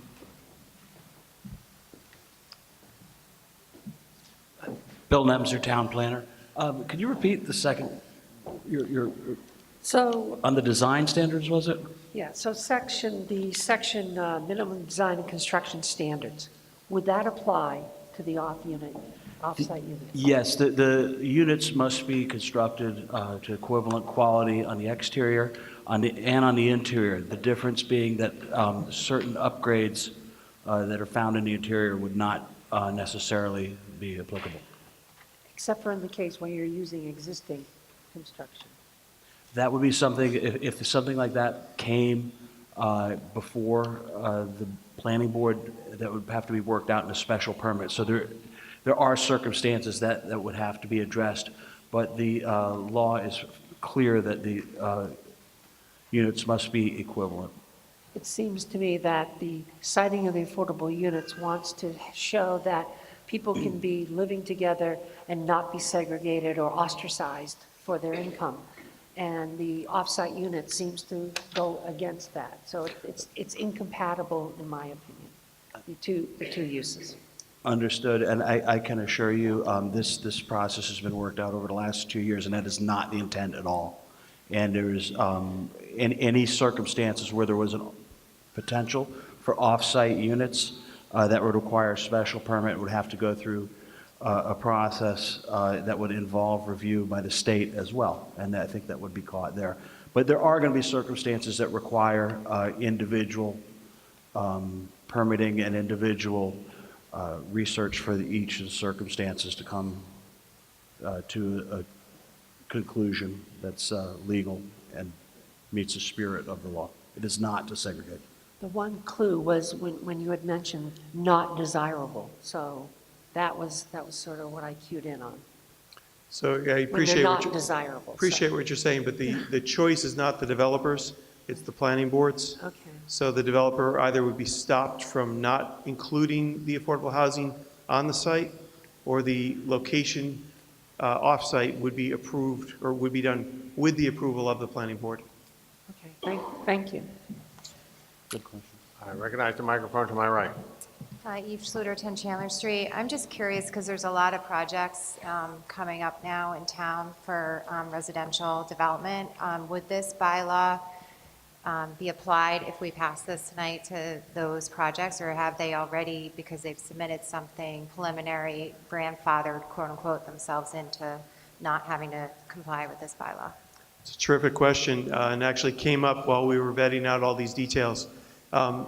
Once we put this article in front of the selectmen for consideration in the wintertime, developers were required to comply with it. I believe it's a 7-month period of time from when it's first announced to when it might get voted at a town meeting. Any developer that comes in couldn't have gotten something approved, for instance, last week, and then we vote in favor of it tonight, and they're off the hook. Going back to when this went in front of the selectmen, it became, the assumption is that it would pass in terms of the planning component, and then if it did indeed pass, the developer hasn't lost the time of all that planning. So it would apply going back through the winter, any developments that have come in front of the town. Okay, there being no further questions, we'll vote on ballot number 10. This is a secret ballot, 2/3, because it's a zoning change. It was about the same. You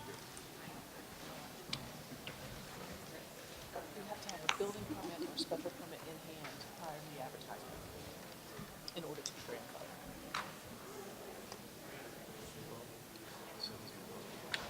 No, I know, and he fell into it.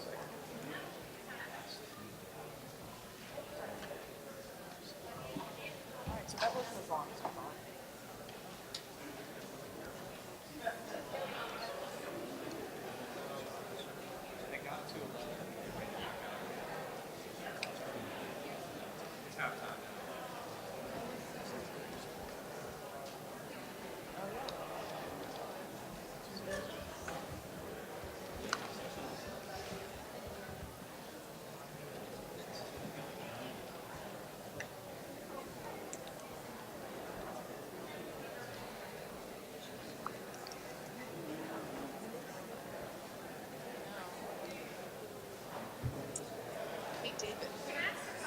I thought we couldn't vote until the previous ballot was announced. Ask him what 17 was. If you're going to make a point of order, you have to go to the microphone. Hi, this is Stacy Charbonneau from Cindy Lane. I thought we weren't allowed to vote until the previous ballots had been counted and we'd been told the results. That's what you said in previous votes. Yes, but that's not a requirement. What I'm trying to do is move the meeting along, and I have the results, but I don't want to confuse them with the votes, so I will be announcing it shortly. Okay, you've just said it now several times.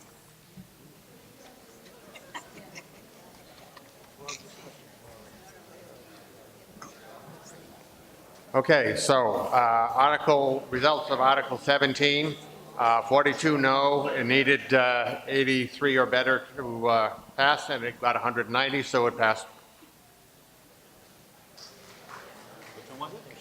Fire station. I'm sorry, Article 20. Nobody want to have to show come back and talk again. Well, what was in opposition?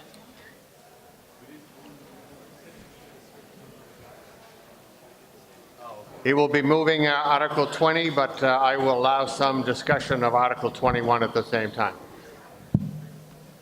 Article 20, move to approve Article 20 as printed in the warrant, except the words "to do or act thereon."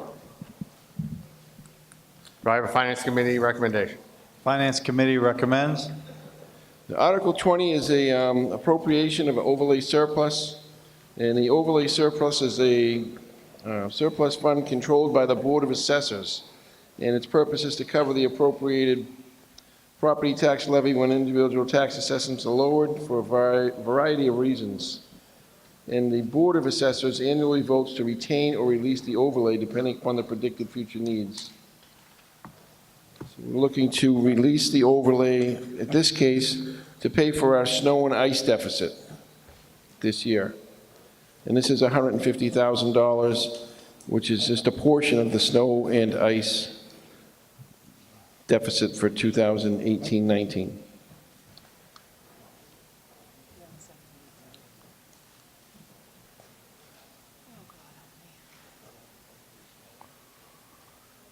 You all set? I'm all set. Questions? I recognize the microphone in the center. Luann Cataya, 1 Wilson Circle. It says to appropriate, or should it be transfer from overlay surplus? Is the appropriate or transfer?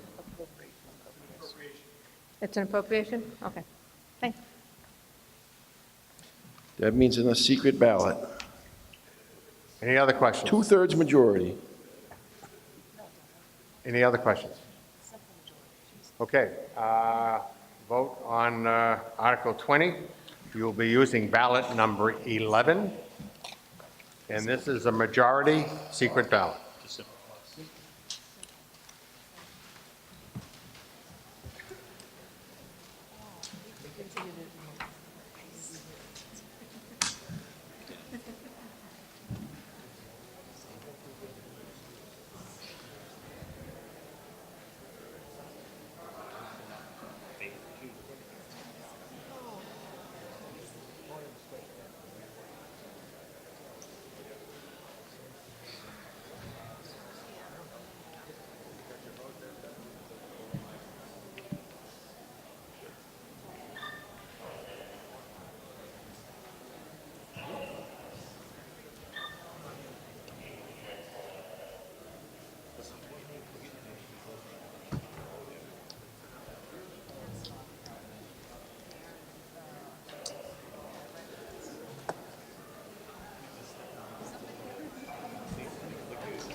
Article 21.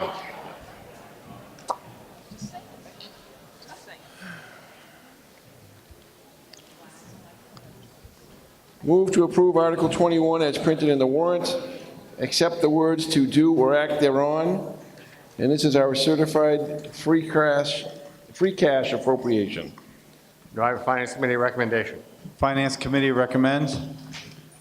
And in Article 21, we're seeking the monies listed on the screen above. And for those who can't see, our snow and ice deficit, $174,000.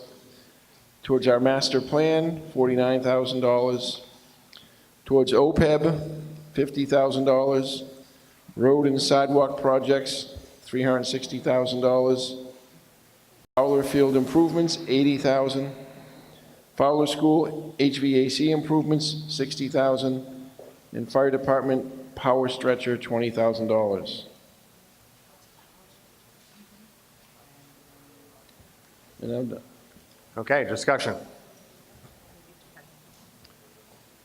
Can't vote until we've got results from the previous situation, but the results of Article 19 is 23 noes and 152 yeses. The article carries.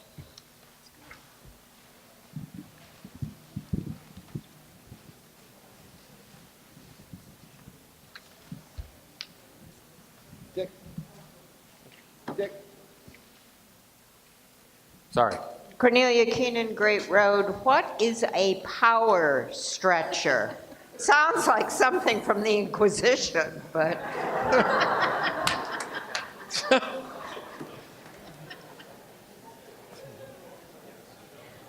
Chief? It's a good question. A power stretcher it's a battery-operated stretcher to assist in lifting patients. Once you load them onto the stretcher, you raise it up, and you have to have it at full height to get it into the ambulance. Okay, we'll, using ballot number 12, vote for Article 21, which is a majority secret ballot.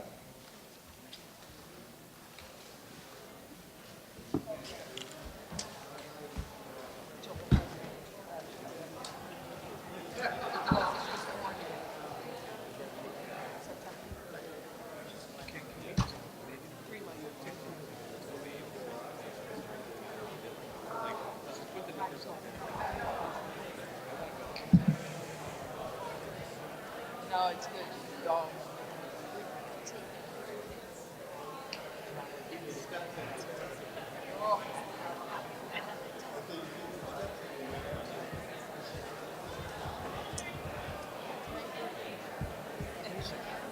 You were the chair.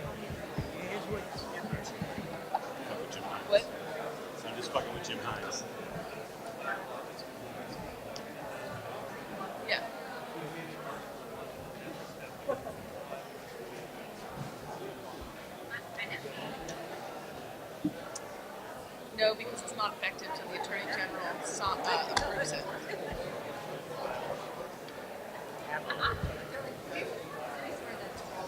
Okay, Article 22.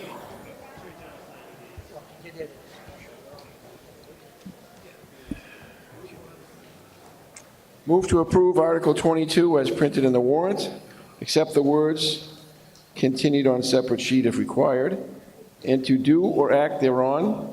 And this is authorizing the town to fund a 5085 redevelopment authority. And Melissa Levine Pirro is going to speak to Article 22 this evening.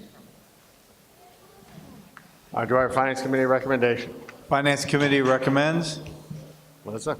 So in 2011, at town meeting, we approved the appropriation of $6,000 for a redevelopment authority under Mass General Laws, Chapter 121B. The authority was never formally established, and the funds have never been spent. The current Economic Development Committee has been advocating for programs, projects, and policies intended to spur development and investment in the community. These funds would be used for purposes related to the original intention, but not requiring the formal establishment of an authority. Questions? Okay, we'll vote. All those in favor, please raise your right hand. All those opposed? Okay, Article carries. The results of Article 20, 141 for, 31 against. Article carries. 23.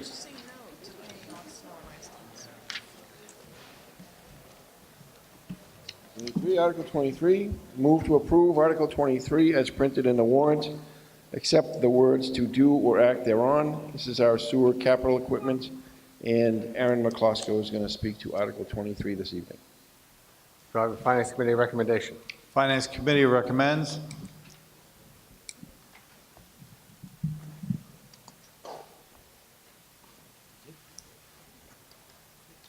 Good evening. Aaron McCloskey, Director of Public Works, Town of Maynard. So this article asks for authorization to borrow $1 million for sewer capital projects. Money to repay the borrowing is already budgeted in the Sewer Enterprise Fund, which was voted for approval earlier this evening.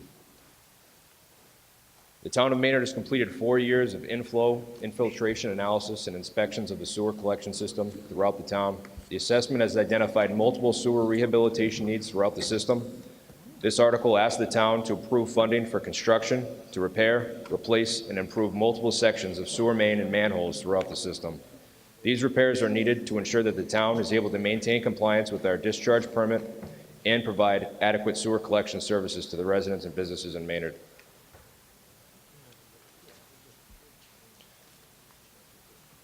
So this slide shows some of the areas that construction would occur if this funding is approved. And the length of those repairs in linear feet of the sewer system. So you can see Sudbury Street, Park Street, Percival Street, Main Street, Arthur Street, DeMarth Street, Roosevelt Street, McKinley Street, Railroad Street, and Beacon Street. Over 6,000 feet of sewer repairs are needed and identified. So this slide shows the different types of activities that would occur during the construction process. Everything from mechanical root removal of the pipes, heavy cleaning, excavated repairs and complete replacement of pipe, cutting out sections of pipe, relining multiple sections of pipe throughout the town, and manhole rehabilitation. So this includes rebuilding of 30 manholes throughout the system. So what I&I is inflow and infiltration, and per our discharge permit at a wastewater treatment plant that allows us to discharge the sewer waste into the Aspet River after it's been treated. We have to comply with multiple requirements. Some of those requirements include regular analysis and assessment of our system, and also showing that we're reinvesting in our system and making sure it's up to compliance. Much of the system was installed in the early 1900s, in the 30s, and the 40s, and a lot of that system hasn't seen any maintenance in a number of years. We've deferred that maintenance throughout the years. The town has identified needs. That's why we built it capital into the Sewer Enterprise Fund, and we're going to pay a 20-year note and a mortgage for the $1 million with some of that money that we've already allocated. So we'd make that small payment annually for this larger upfront project and upfront results. The construction and the results of the construction are anticipated to last longer than 20 years. It's a very good investment, and is really something that we need to move forward in doing. We've done some smaller repairs, and lately, if you were here before town meeting started, when the town administrator put up the slideshow about different construction projects that have been going on and street openings, a lot of those are unanticipated and emergency repairs. We've had a number of those, and those are very costly. Okay. Just the results of Article 21, 144, 7 against, article carries. Questions on Article 23? Okay, no questions, we'll call for a vote. It's a secret ballot, 2/3, because it's Borrowing. it's capital equipment, and ballot number 13.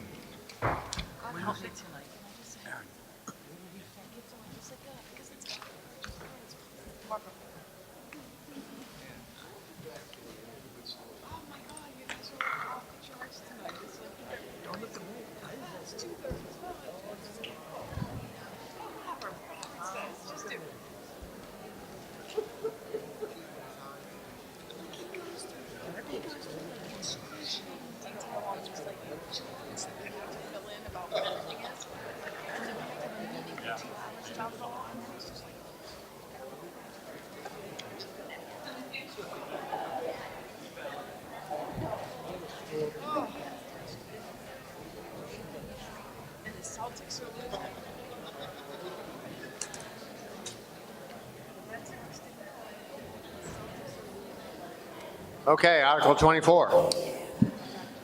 Move to approve Article 24 as printed in the warrants, except the words "to do or act thereon." And this is the water capital equipment article, and this again will be spoken to by Aaron McCluskey.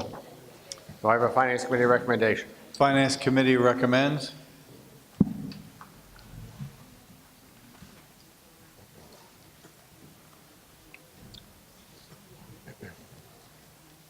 So Article 24, this article asks for authorization to borrow $900,000 for water capital projects. Money to repay the borrowing is already budgeted within the Water Enterprise Fund, which we voted for earlier this evening. The town of Maynard has identified the need to pursue additional drinking water sources and to make improvements to existing treatment facilities.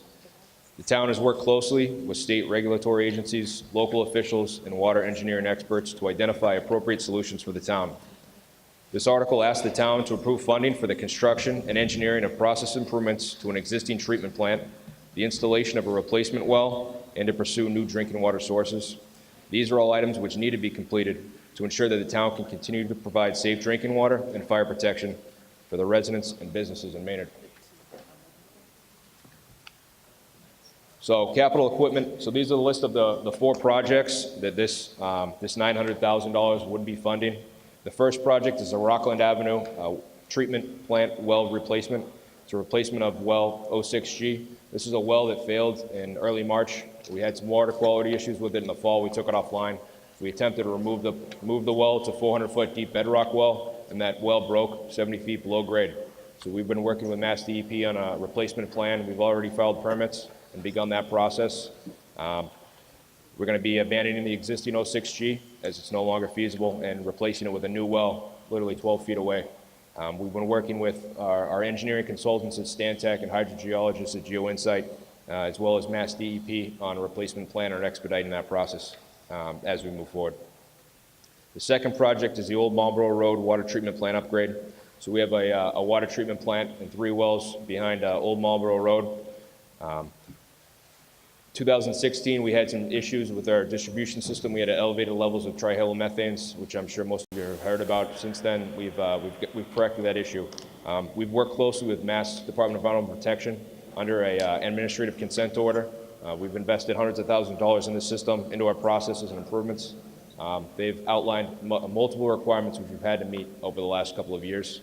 We've successfully done that. There's a couple of projects that are still remaining, and this is one of them. It's a treatment improvement process at that water treatment facility. We have the designs that are completed. Those have been submitted to DEP and are pending approval here in the next couple of weeks. And then what we need to do, our last requirement on that consent order is to the construction of these process improvements. Estimated cost is $400,000.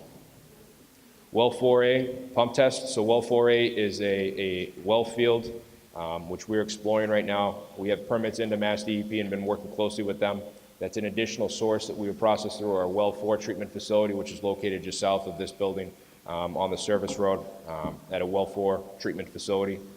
We currently have one well that processes through that facility, and when that facility was built originally back in 2002, that site was built with excess capacity, so we can knock down a wall, install another filter, and pump more water, drinking water through that filtration plant. So that's still early in the process. What the $200,000 would pay for is the continuation of the permitting process and also unmanned pump tests that would occur this summer. These are all things that, again, we're working closely with DEP and our consultants on. This is also a recommendation as a result. 2012, there was a White Pond Citizens Committee report. The community, I believe the Board of Selectmen appointed a residential committee. Also worked closely with our water engineers at the time and did an assessment of White's Pond. The results of that committee, they had a number of recommendations for moving forward. One of them was to pursue additional sources at well 4A, so we're following along with those recommendations from 2012 report by moving forward with this possible well source. The last project for this capital equipment list is the White Pond treatability study and easement analysis. Then to pursue the reactivation of existing surface water source, again, as recommended by that White Pond Citizen Committee report from 2012. White Pond is a small reservoir that's located south of Maynard in Stowe, Sudbury town line, just across from the State Fire Academy. That is the original drinking water source for the town of Maynard since 1888. That served as a source of over 1 million gallons a day for the town through the early 90s when the Surface Water Drinking Act came into effect, and at that time the town decided to move away from surface water as that act would require additional treatment and move towards the wells which we currently use right now. As you know, the wells went in the early 90s and we've been using those for the last 20 plus years. More recently, wells have started to fail, the yields has declined, and wells don't last forever. As we've seen. So, you know, the Whites Pond Citizen Committee identified that, they recognized that, and they really recommended moving forward with the possibility of reactivating those wells. So the last project, the $150,000, would be to look at the water that's in that pond, test it, see what type of treatment facility would need to be constructed. Also, there's a long distribution transfer line from that water source to get through the National Wildlife Refuge to Maynard and to connect to our existing distribution system. The line that's currently, that used to transfer water from the pond to the town has deteriorated and has been cut and capped. And there's also a number of easement issues that we need to identify and work through. You know, that land has changed hands through the federal government multiple times in the last 20 years since we've used it. So that would go through the $150,000 would again pay for the treatability study and also the easement investigation, hopefully taking so we can install a new transfer line from that pond to the town of Maynard. We are currently in a very risky situation. I presented, myself and Gary McCarthy, who's our water engineer, presented to this Board of Selectmen in April that the well had failed at Rockland Avenue. And what that does is it puts us in a situation where we are able to keep up with the daily average demand of water consumption. So if you average the 365 days of use of every resident in the town of Maynard, we can keep up with that. But in the summertime, usage goes up. People are irrigating their lawns, using water outside, washing their cars, and the usage goes above the level that we can currently maintain. DEP recognized that. We recognize that in the town. We currently have a outdoor water use restriction from 9 a.m. to 5 p.m. that's required as part of our withdrawal permit. It's activated on the calendar year every May 1st and goes through October 1st. Within the next 30 days, DEP is going to come forward with another consent order that was activated through our permitting process for a new well at Rockland Ave, and they're going to make us go out to an emergency all-out water ban for outdoor water use. And they're really encouraging us to pursue additional sources, so the replacement of 06G, Well 4A, and White's Pond. So this is something that's really critical, especially when we're talking about other projects coming online, like 129 Park Street project, you know, new development coming to town, making sure that we can supply that critical infrastructure. You know, water and sewer are critical to the needs of everyday life of every resident and business in Maynard, and we need to make sure that we don't want that to be the limiting factor moving forward. So. Okay, thank you. Questions? Recognize the microphone to the right. Daniel Stewart, 43 Brook Street. I was very impressed with the approach that the Board of Selectmen took when it came to another critical infrastructure investment for the fire station. Do we have any idea how much money it would cost to reactivate White Pond as a water The source? Citizens Committee report that was done in 2012 estimated it to be $14 million. And do we have any way of funding that or any mechanism that we could use like we talked about for the fire station? Currently, we don't have $14 million in the budget. That's why we're borrowing for the smaller amounts. That'd be something that we'd have to, hopefully that with the feasibility study and the treatability study and that analysis, that's the first step that, similar to what the fire station has taken over the last couple of years, that first step of really deep diving it and analyzing what the real costs today are. 2012 was 6 years ago, and price of construction has gone up and changed. So, Recognize the microphone to my left. Neil Blanchard, 13 Chandler Street. I'm in generally support of this. The White Pond is the gentleman who asked the question just now. White Pond is the only one that I'm a little shaky on. We dropped that in the early 90s, as you mentioned, because it cost too much. We've paid millions of dollars for the wells and new treatment and hardening, getting rid of the hard water and all sorts of things.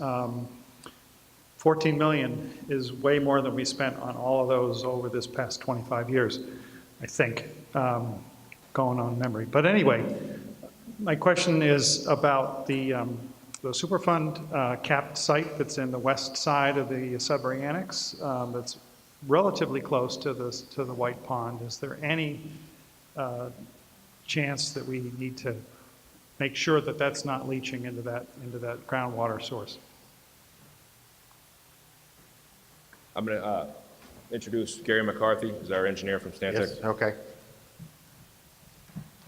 Good evening. I'm Gary McCarthy from Stantec, and we've been assisting the town for a number of years on water supply issues. I think to address that issue, we are aware of some contaminants out on that site that you referred to. But part of the work that Mr. McCloskey was suggesting needs to be done is the treatability studies. So that's one of the things that we'd be looking at, and just to understand if that would be an issue. It hasn't been an issue in the past when it was looked at years ago, but that's one of the things that we'd want to pay attention to in that study. Okay, no further questions. We'll vote. It'll be ballot number 14. Again, this is 2/3 secret ballot.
Okay, the results of Article 23, 2 noes, needs 4 yeses to pass. It got 145 yeses, so it passes.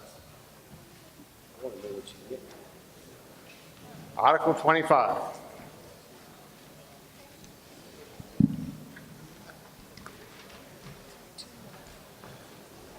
Move to approve Article 25 as printed in the warrant, except the words "to do or act thereon," and this is to authorize funds for scholarships, and Mary Branley is going to speak to Article 25 this evening. Do I have Finance Committee recommendation? Finance Committee recommends. Thank you, Finance Committee. So I'm Mary Branley. I am one of the 6 members of the Maynard High School Scholarship Committee. The Maynard High School Scholarship Committee It also works with the high school principal and the guidance department annually to select deserving high school seniors who meet criteria and guidelines of approximately 35 scholarships that we're responsible for. These students are going on to continuing education after they graduate from Maynard High School. Many communities have provided an opportunity for residents to make a voluntary donation to a town scholarship fund when making motor vehicle, excise tax bill payments, or municipal tax bills. We had asked the selectmen for their support in allowing a similar donation for Maynard residents, and they have graciously provided that support. Most recent excise tax bills included an insert that created an opportunity for residents to make a donation. We've already received many wonderful donations from residents and really grateful for everybody's support and generosity. This article creates the parameters around the distribution of these funds. With the increasing number of high school seniors pursuing higher education and the cost of the education increasing annually, we're continuously searching for additional scholarship resources to be able to provide to Maynard High School seniors. I'd appreciate your support for this article. Any questions?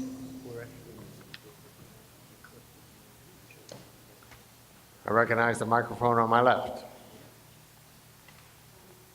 Deb Neely, High Street. I just had a question. If we're asking the town residents to contribute, is this Maynard High only, or are Assabet students allowed to get the scholarship, the benefit from the town scholarship? So when you look at the guidelines, there's going to be a group of people that are going to be selected by the Board of Selectmen, and they'll be the ones to decide whether Assabet students are also, because they are part of the Maynard education. So that'll be the guidelines that'll be incorporated. So it'll say right in there for either or? Depending on how they create the parameters. Thank you. Mr. Moderator, just as a clarification, it's available to town residents. So if they go to Assabet, but they're a town resident, they would be available. Anybody else? Any further discussion? Okay, this is a majority open ballot. All those in favor, please raise your right hand. All those opposed? Article carries. One last secret ballot. Article 24, however, we got 7 noes. We need 14 to approve. We got 122, so it carries. Article 26. Article 26. Move to approve Article 26 as printed in the warrant, except for the line employee benefits should read $8,144,187, and the words to do or act thereon. This is our town general budget for fiscal year 2019. Do I have a Finance Committee recommendation? Finance Committee recommends.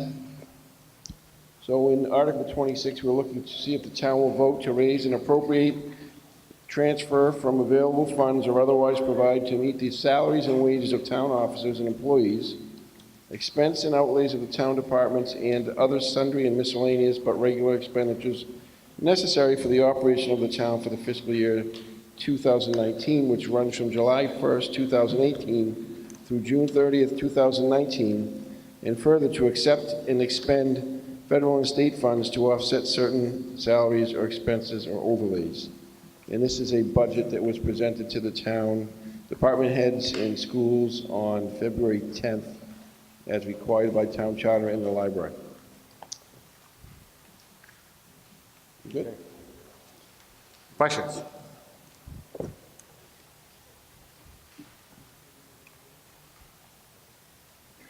Lee I Harris. recognize the microphone in the center. Lee Harris, Great Road. I'm just curious why forestry, street lighting, and parks have no numbers. I couldn't hear you. Could you say it again?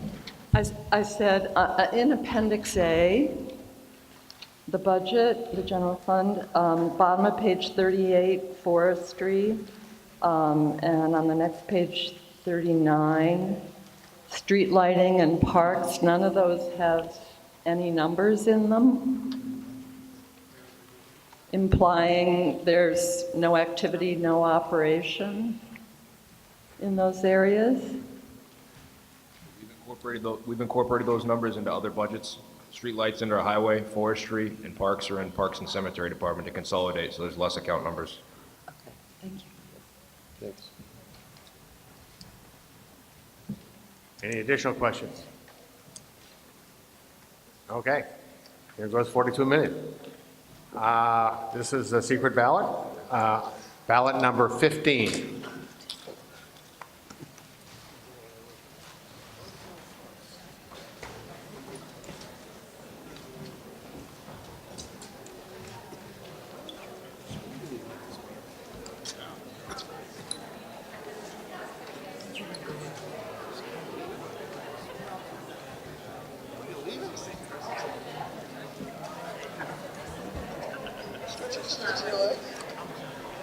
He doesn't have a watch, it tells you you have one on.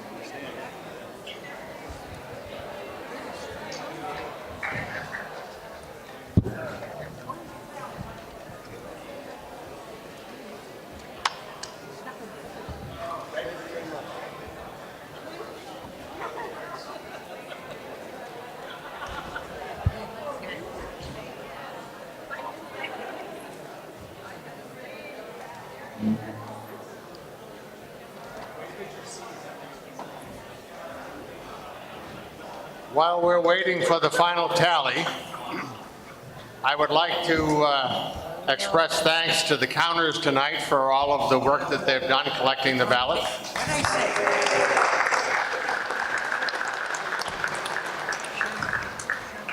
I would also like to thank the students of WAVM for the audio and visual presentation.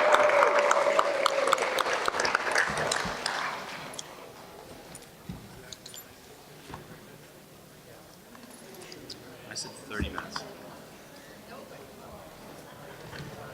I said right now.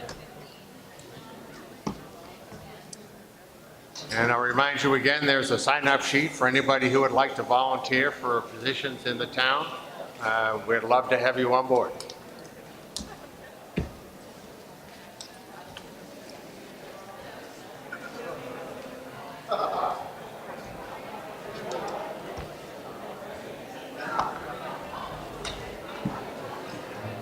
The other thank you that I would like to give is the National Honor Society students at the high school who provided the babysitting service this evening.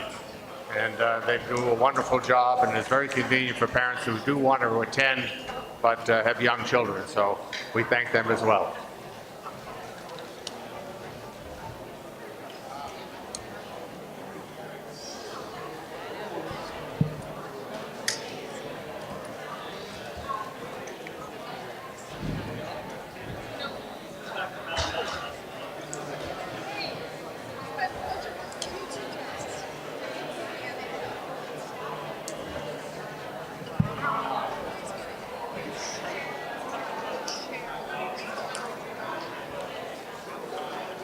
Hey, you gonna turn your ballots in?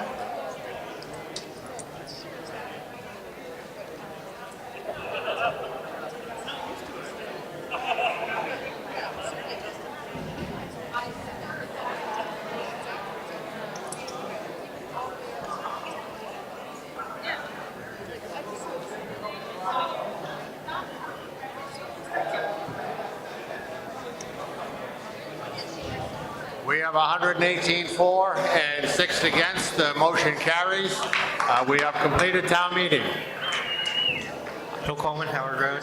Mr. Moderator, I move that this meeting be dissolved. All those in favor? Have a wonderful evening, and thank you for coming.